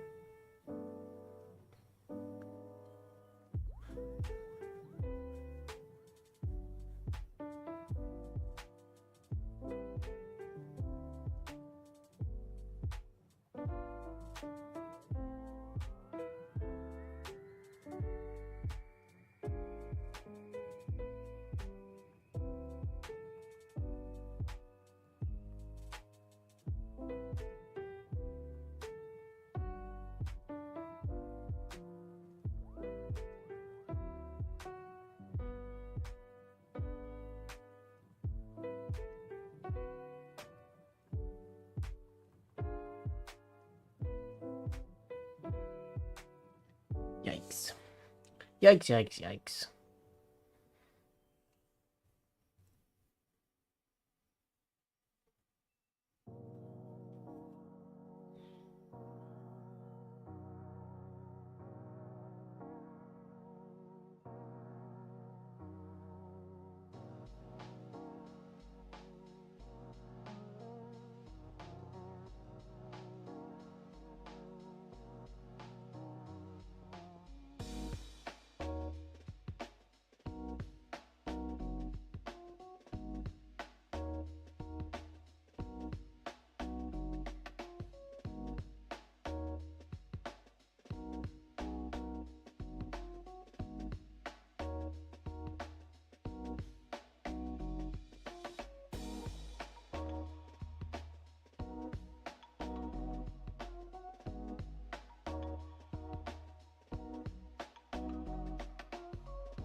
That's the idea.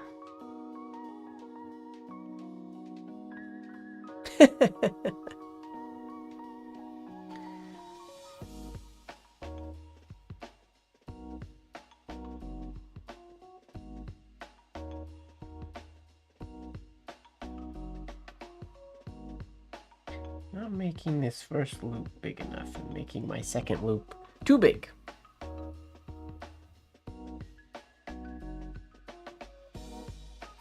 On average.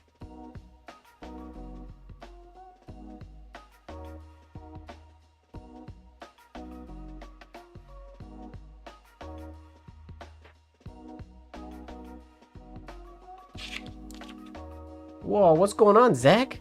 Long time no see.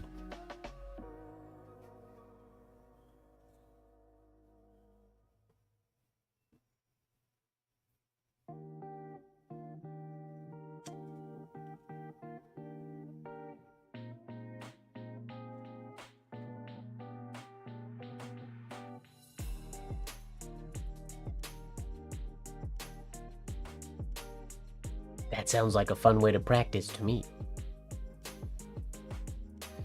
I'm assuming, though, since you were a kid, the wine bottles weren't open already.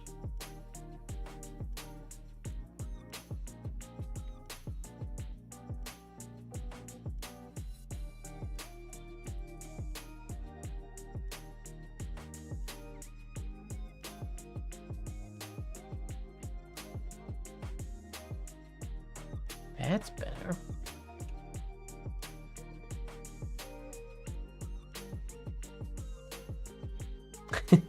Very relaxed, chill vibes today.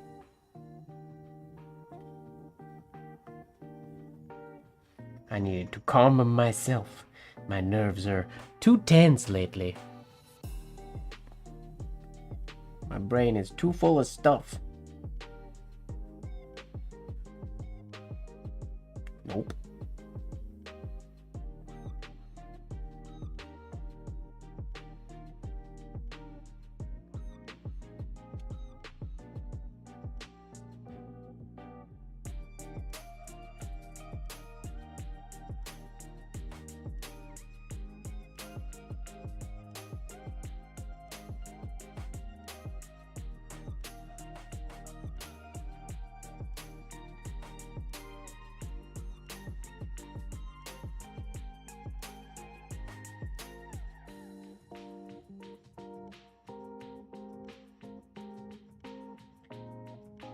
Man, we need to go faster.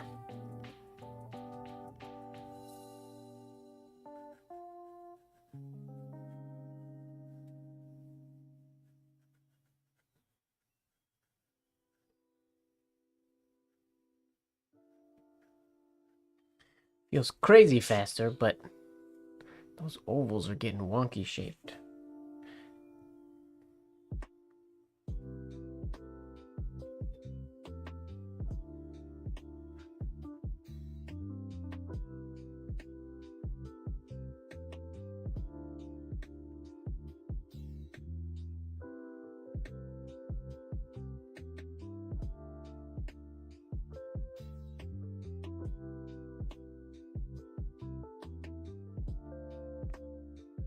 Nice! Congratulations on both those things, Zach. That sounds dope.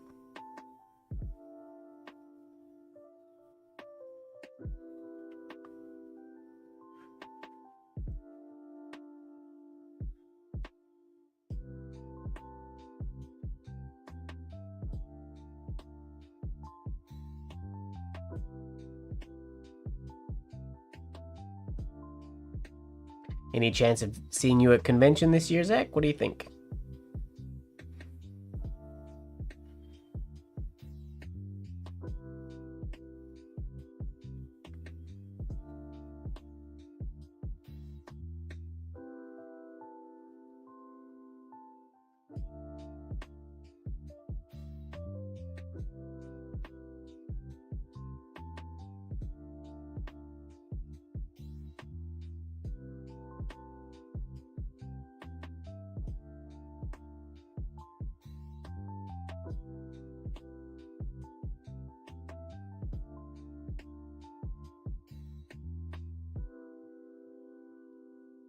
That's better.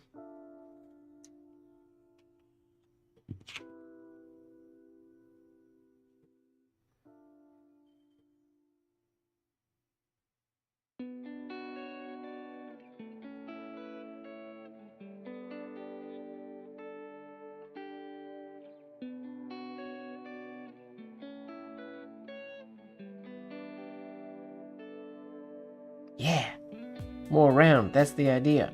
Not like that one. Like that one. We need more of that. More of that.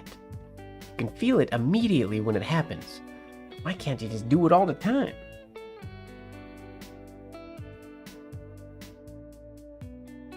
What kind of house? Straw house, wood house or a brick house?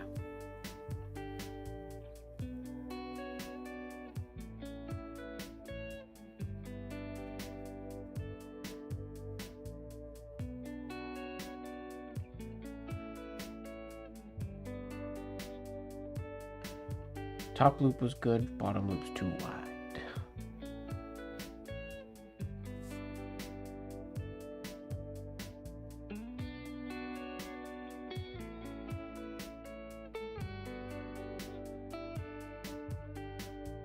Oh! I just realized my bird sounds are still playing. Can you guys hear bird sounds at all? Probably not because the music is playing. I'm totally used to them. I didn't realize normally they shut off by now in the evening. So in my apartment at 8:30 every morning, bird sounds, random, just like nature, super quiet, just in the background, bird sounds play, and they play all day long, and then they turn off at night. And I totally didn't realize they were still playing. I just noticed them. But I don't know if, I doubt the stream could pick them up. I always forget, and then I'll be on a Zoom call or something like that, and somebody will ask, "Is that a bird? What did I just hear?" Funny.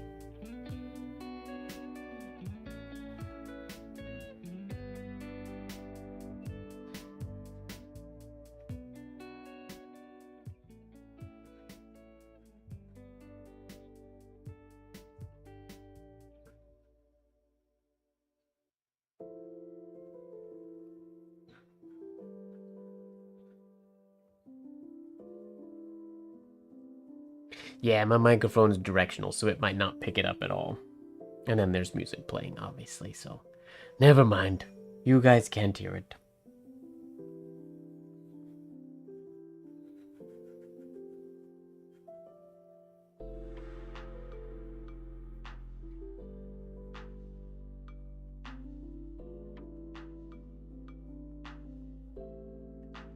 Yikes.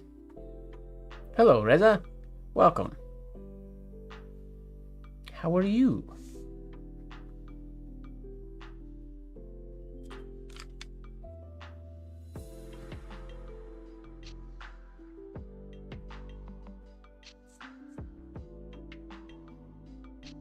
That's enough bees for right now.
Little too spaced out. My ornamental penmanship bleeding in. Oops.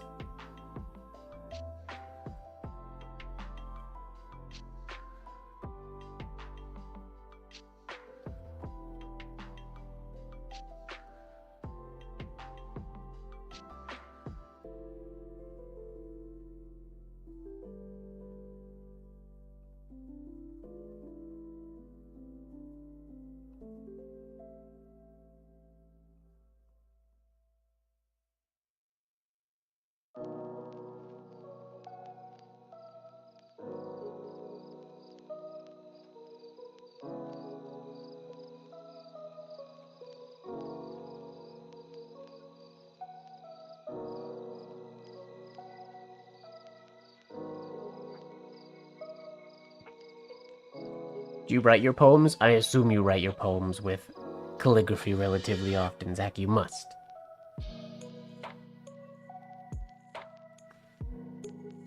Oh, you should do a handwritten poetry book. for all I know, your books you're publishing are handwritten. Maybe they aren't. Maybe they are. But that'd be so cool, since you're a writer.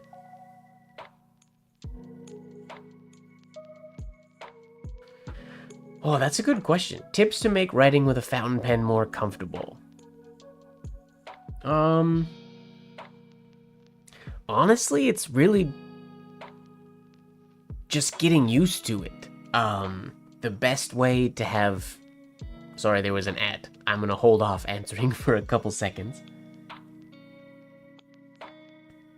The best way, I feel like, to get a fountain pen or any tool feeling more comfortable is to just use it.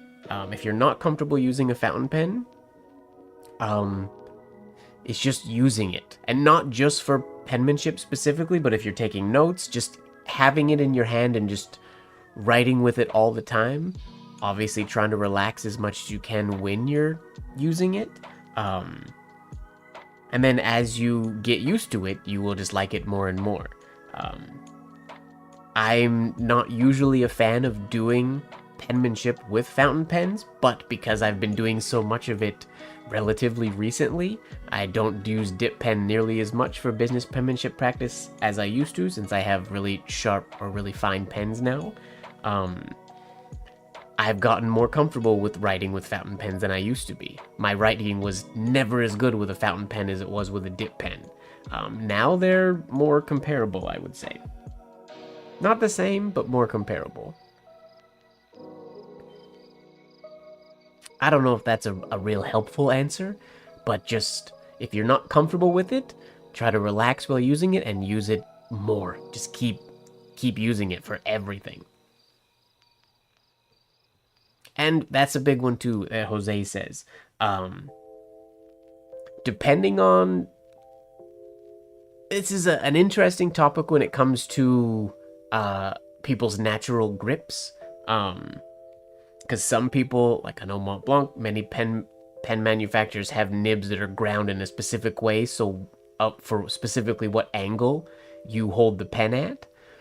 But I always feel like the pens are round, so even, let's say if I grabbed a pen and my nib was always canted a little bit to the left, always turned slightly to the left, I could get a custom ground nib that would accommodate for that, or I just always train myself to center the pen.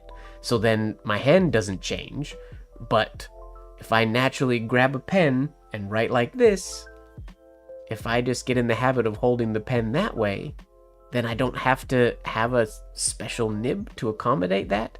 And I don't have to change my grip either.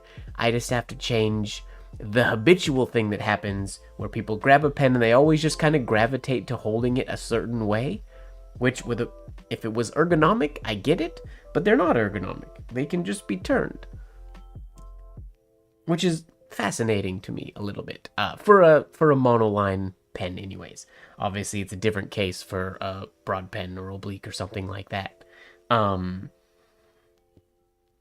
But ensuring that you get in the habit, whether you have a nib that accommodates your specific rotation, or just getting in the habit of always having your nib so that it is flat and smooth and clean, then that's very helpful, and it will just make writing better, which will then make you want to write with it more. Custom nib grinds are expensive, but and you don't have to go super extra fine, just any custom nib grinds, anything that you can do to a pen to make it more comfortable or to make it more enjoyable. If it's more enjoyable, it's going to end up turning more comfortable sort of in time, basically. But that's an expensive, rather larger step. But I know I use my pens a lot more now that I have them customized than I would if I didn't have custom pens. I wouldn't use my fountain pens nearly as much as I do now.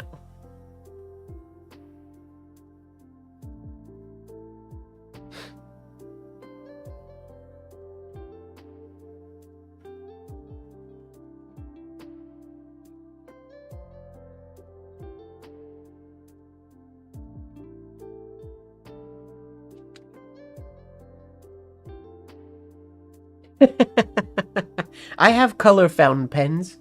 Right now I gotta get some colored fountain pens to prove that I have... I know the ones I was using tonight, yes, are 3 black fountain pens. Well, this is a dip pen, but yes. The majority of my fountain pens are black. But there's also an orange fountain pen that I have there. Or we have... I'm intentionally not grabbing the black ones. Oh crap, that one's black. Never mind, I thought that one was burgundy. Where's the burgundy one? In the pen rack?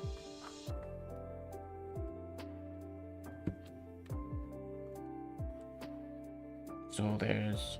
This one's black, but it's black bamboo. So that's different. I'm actually not a member of the Black Pen Society. I talk to the Grand Poobah quite often about not being a member of the Black Pen Society. I should be a member of the Black Pen Society, but I am not actually an official member. I haven't paid my dues. There's a burgundy one. Burgundy. Or maroon. There's a... Oh. That always happens with that one. It's like a greeny, pearlescent-y type of color. Not really green, gray. Greeny gray. Pearlescent. Franklin Christoph. Or I love this one. It's like an ice color. White. So pretty. With red end cap.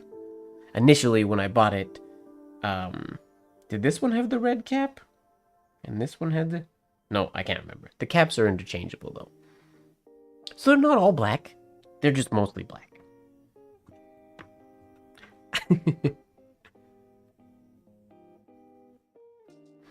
Yeah, Pen World would be a dangerous magazine. You're not wrong.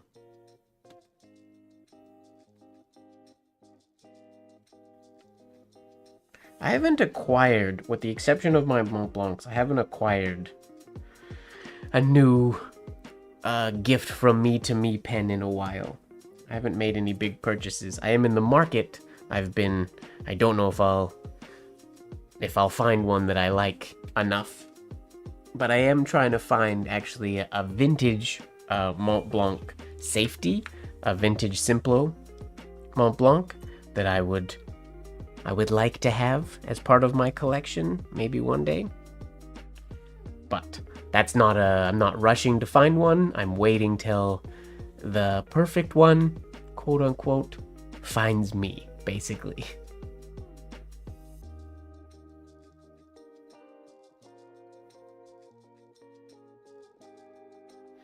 I think the angle of your paper is really important in any writing. You need your paper to be at an angle that is comfortable for you. Like I had already mentioned earlier in this stream, if I angle my paper a little bit more, the second stroke of the B, the rounded stroke of the B, is much more natural to me at this angle, but the rest of the forms I would rather write at a slightly less angled, so all my push-pulls, all my straight lines, all my ovals and whatnot, my direct ovals. So I don't want to get in the habit of always turning this way. If I want to do a good B, I could turn my page, do the B, turn the page back and do the rest of the writing. But just sort of in my practice, I'm still working to find the perfect angle for me. It's probably somewhere splitting the difference, probably something like that, to make both sort of come together in a way that's comfortable. And then I will also admit, when I'm streaming, I'm a little bit of a slave to however my camera is set up. I could move my desk and tweak it, and sometimes I do. But if my camera is set up in a certain way, I see my preview in front of me, so I always align my writing so that it's flat with the frame. So it's not always a super organic placement. If I was writing and you guys weren't here, it could potentially be a little bit more of the sort of tweaking here or there, or as the paper would come closer to me for certain letters, farther for other letters, potentially. I know for ornamental penmanship, I write my lowercase letters closer to me and my capitals farther away. I don't do that nearly as much on stream because I don't want to keep going out of frame and whatnot. Welcome back, Ojaswini. Hello, Annie. Good evening.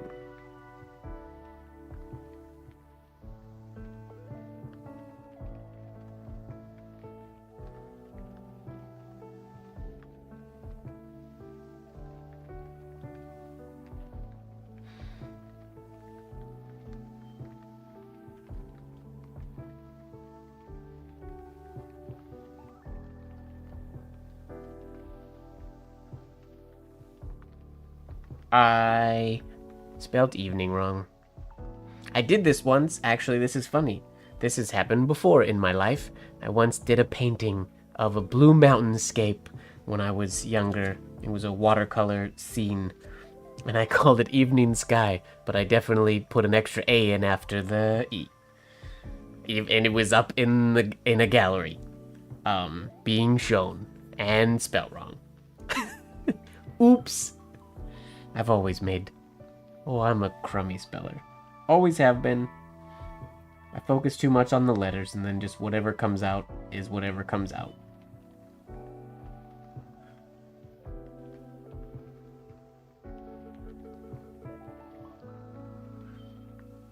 Smooth.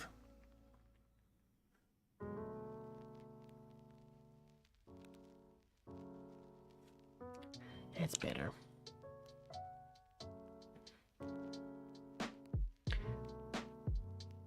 I use, well, not full arm, I guess not whole arm. When I do business penmanship, I use primarily forearm movement.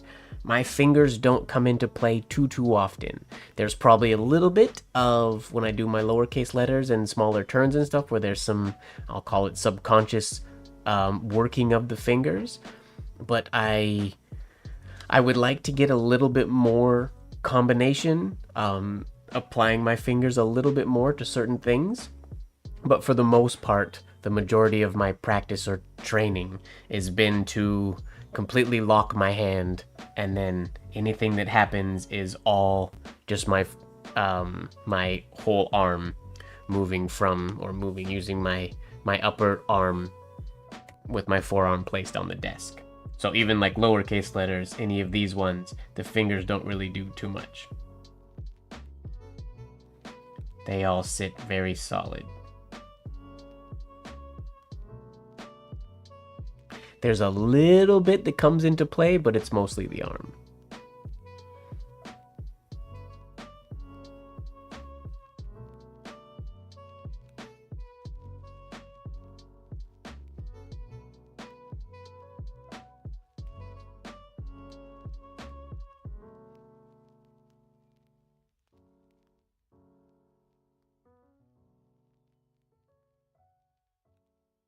Yep.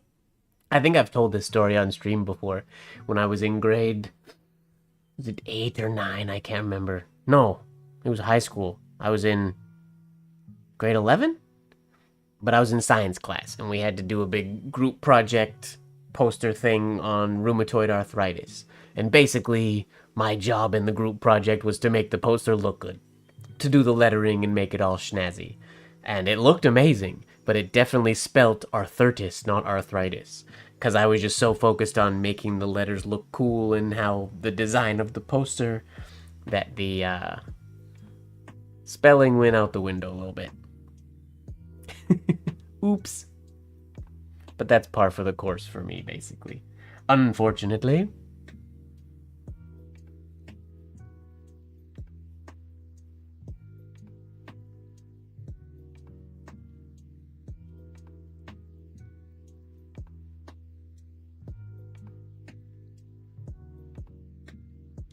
Ooh, 2 nice U's there.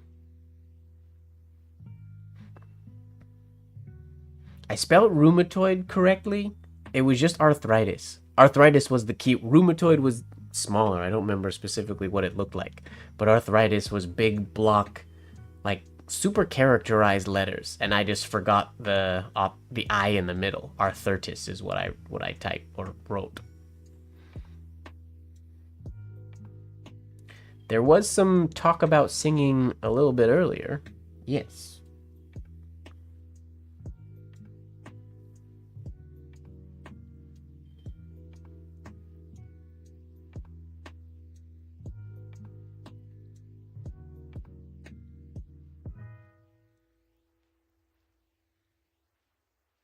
Didn't spell that wrong. Pocha. Or maybe I did. No, I didn't.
Nice.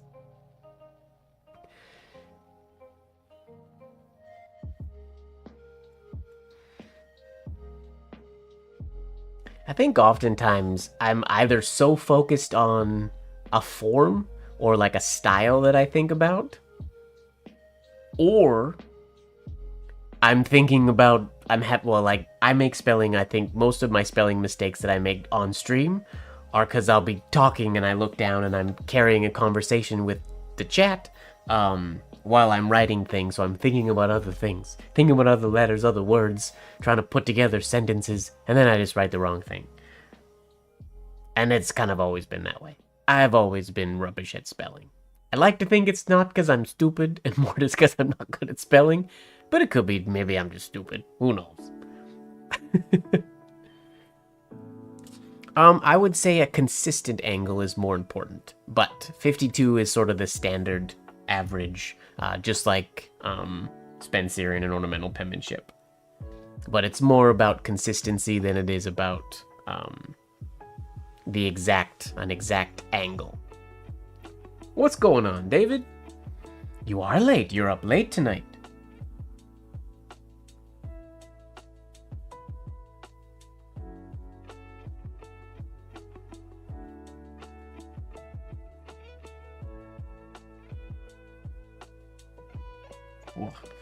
Don't have a lot of flow in my hand today, unfortunately.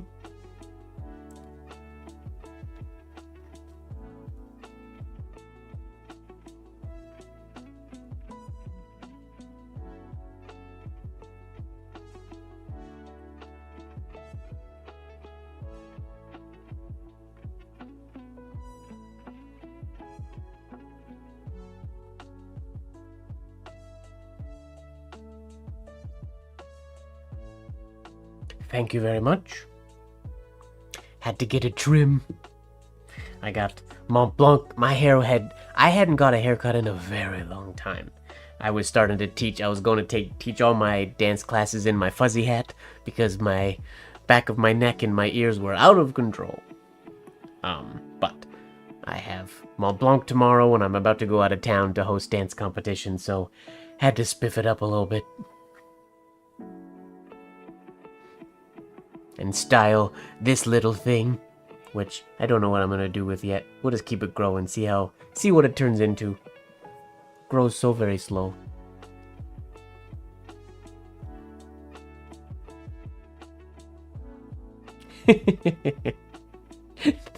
Thanks, Gabby.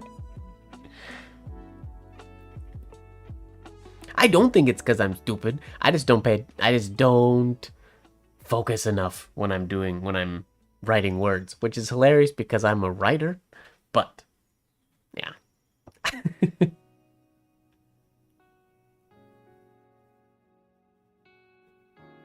Good night, Karina. Thanks for hanging out. You should post your roses for us to see. Share them on the Discord.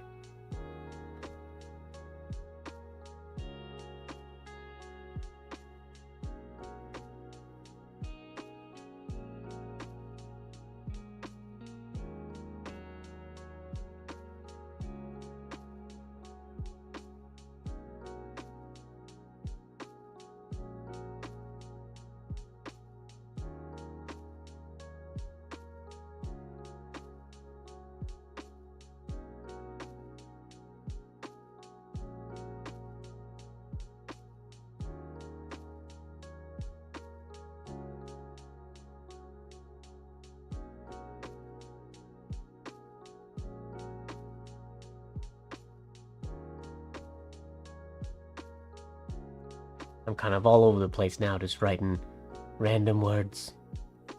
Now that we've stepped away from, for those of you who just tuned in, we spent a good most of today working on the capital B.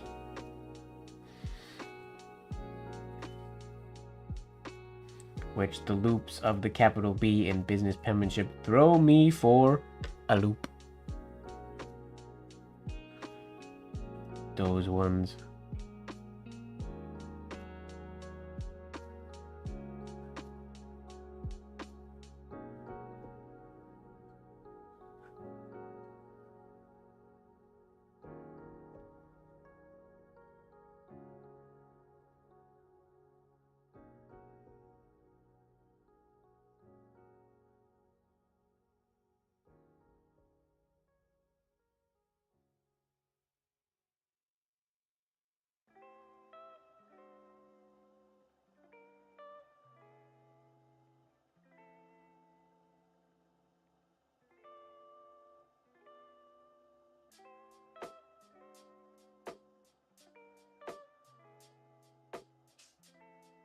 Too loosey-goosey.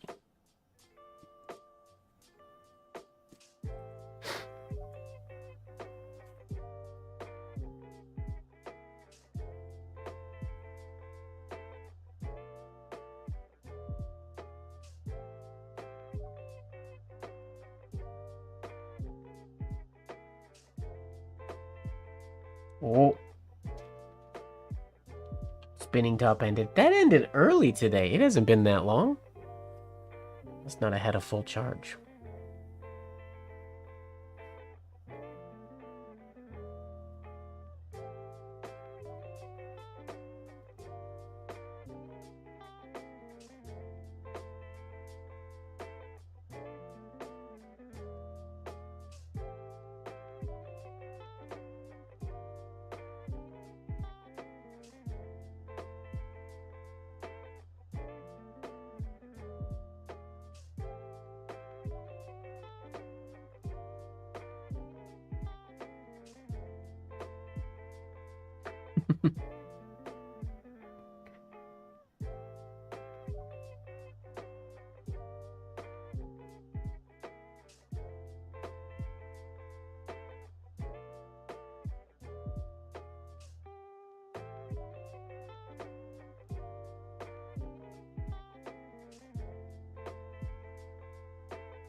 Trying to extend more like this one here.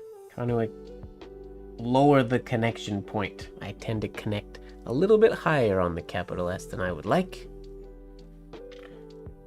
Shrinking the upper loop unintentionally.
It is rather bird-esque.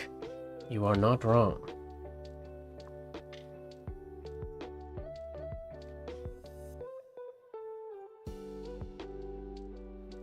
What kind of bird? Is it a little penguin? It's not a swan. The neck's not long enough. What kind of bird does a cursive S make? These are the questions we ask ourselves, everybody.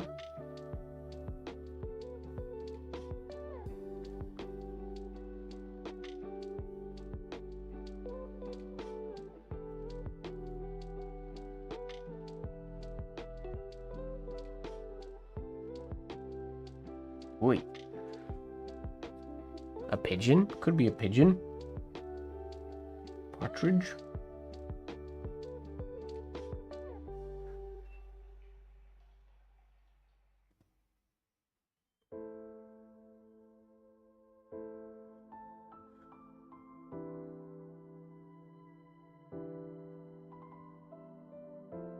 Are there 2 F's in Gryffindor? There are today. I don't think there are. Are there? Oh yeah, there are. Ay, ay, ay.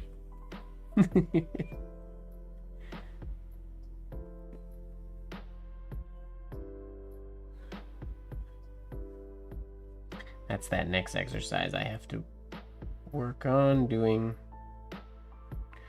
multiples of things in a row without stopping, without losing the good form.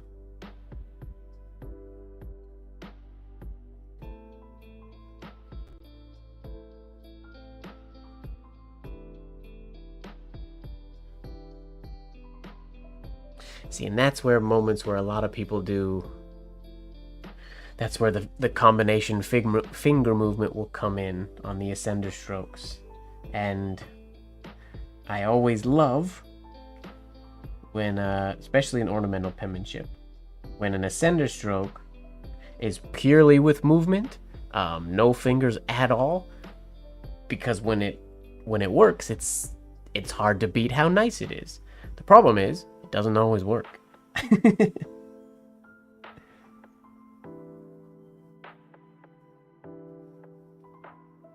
So consistency can become a bit of a pain.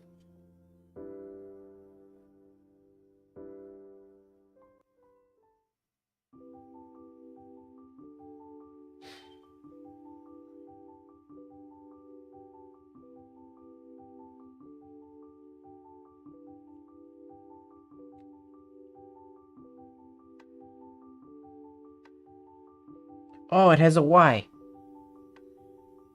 You are correct. GRYFFINDOR. Dang it. I can't win. There is no winning in this game. That's so ridiculous. Ah. Oops.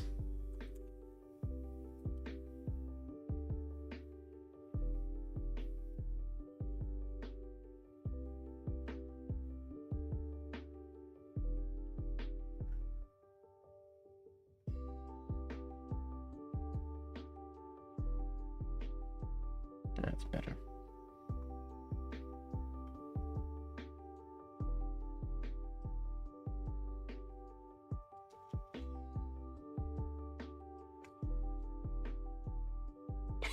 Very low stakes. True. Except I lose a follower for every spelling mistake.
It is 11:30.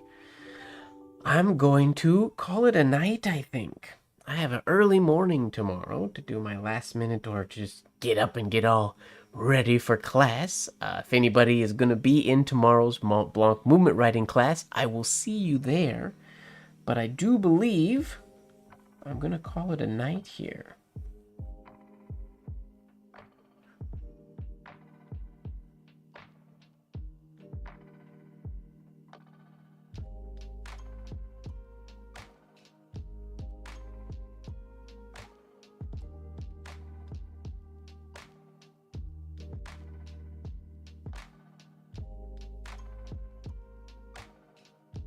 Already, yes, already. I know it makes for a short stream when I don't go all the way to midnight. But I do have quite a to-do list tomorrow, and it was a very early morning today. And tomorrow's also a big day. Tomorrow's, I believe, my last day in the city before I go out of town. Oh, hey, UA. Sorry, you said hello earlier when you got here, and I forgot to say hello back to you. I think that's when I was diving into the animation book. Nice to see you. Thank you very much, everybody, for hanging out with me today. I hope you had a wonderful time. I'm going to be, I don't think, streaming for the next couple weeks. Maybe 1 or 2 weeks. I'm not exactly sure of when I'm back in town. But I will see you guys on the next one. Make sure that you are falling in love with the process. And don't forget that life should be just a bit of silliness, really. Good night, everybody. Have a good one, and we'll talk to you soon. 5, 4, 3, 2, end stream.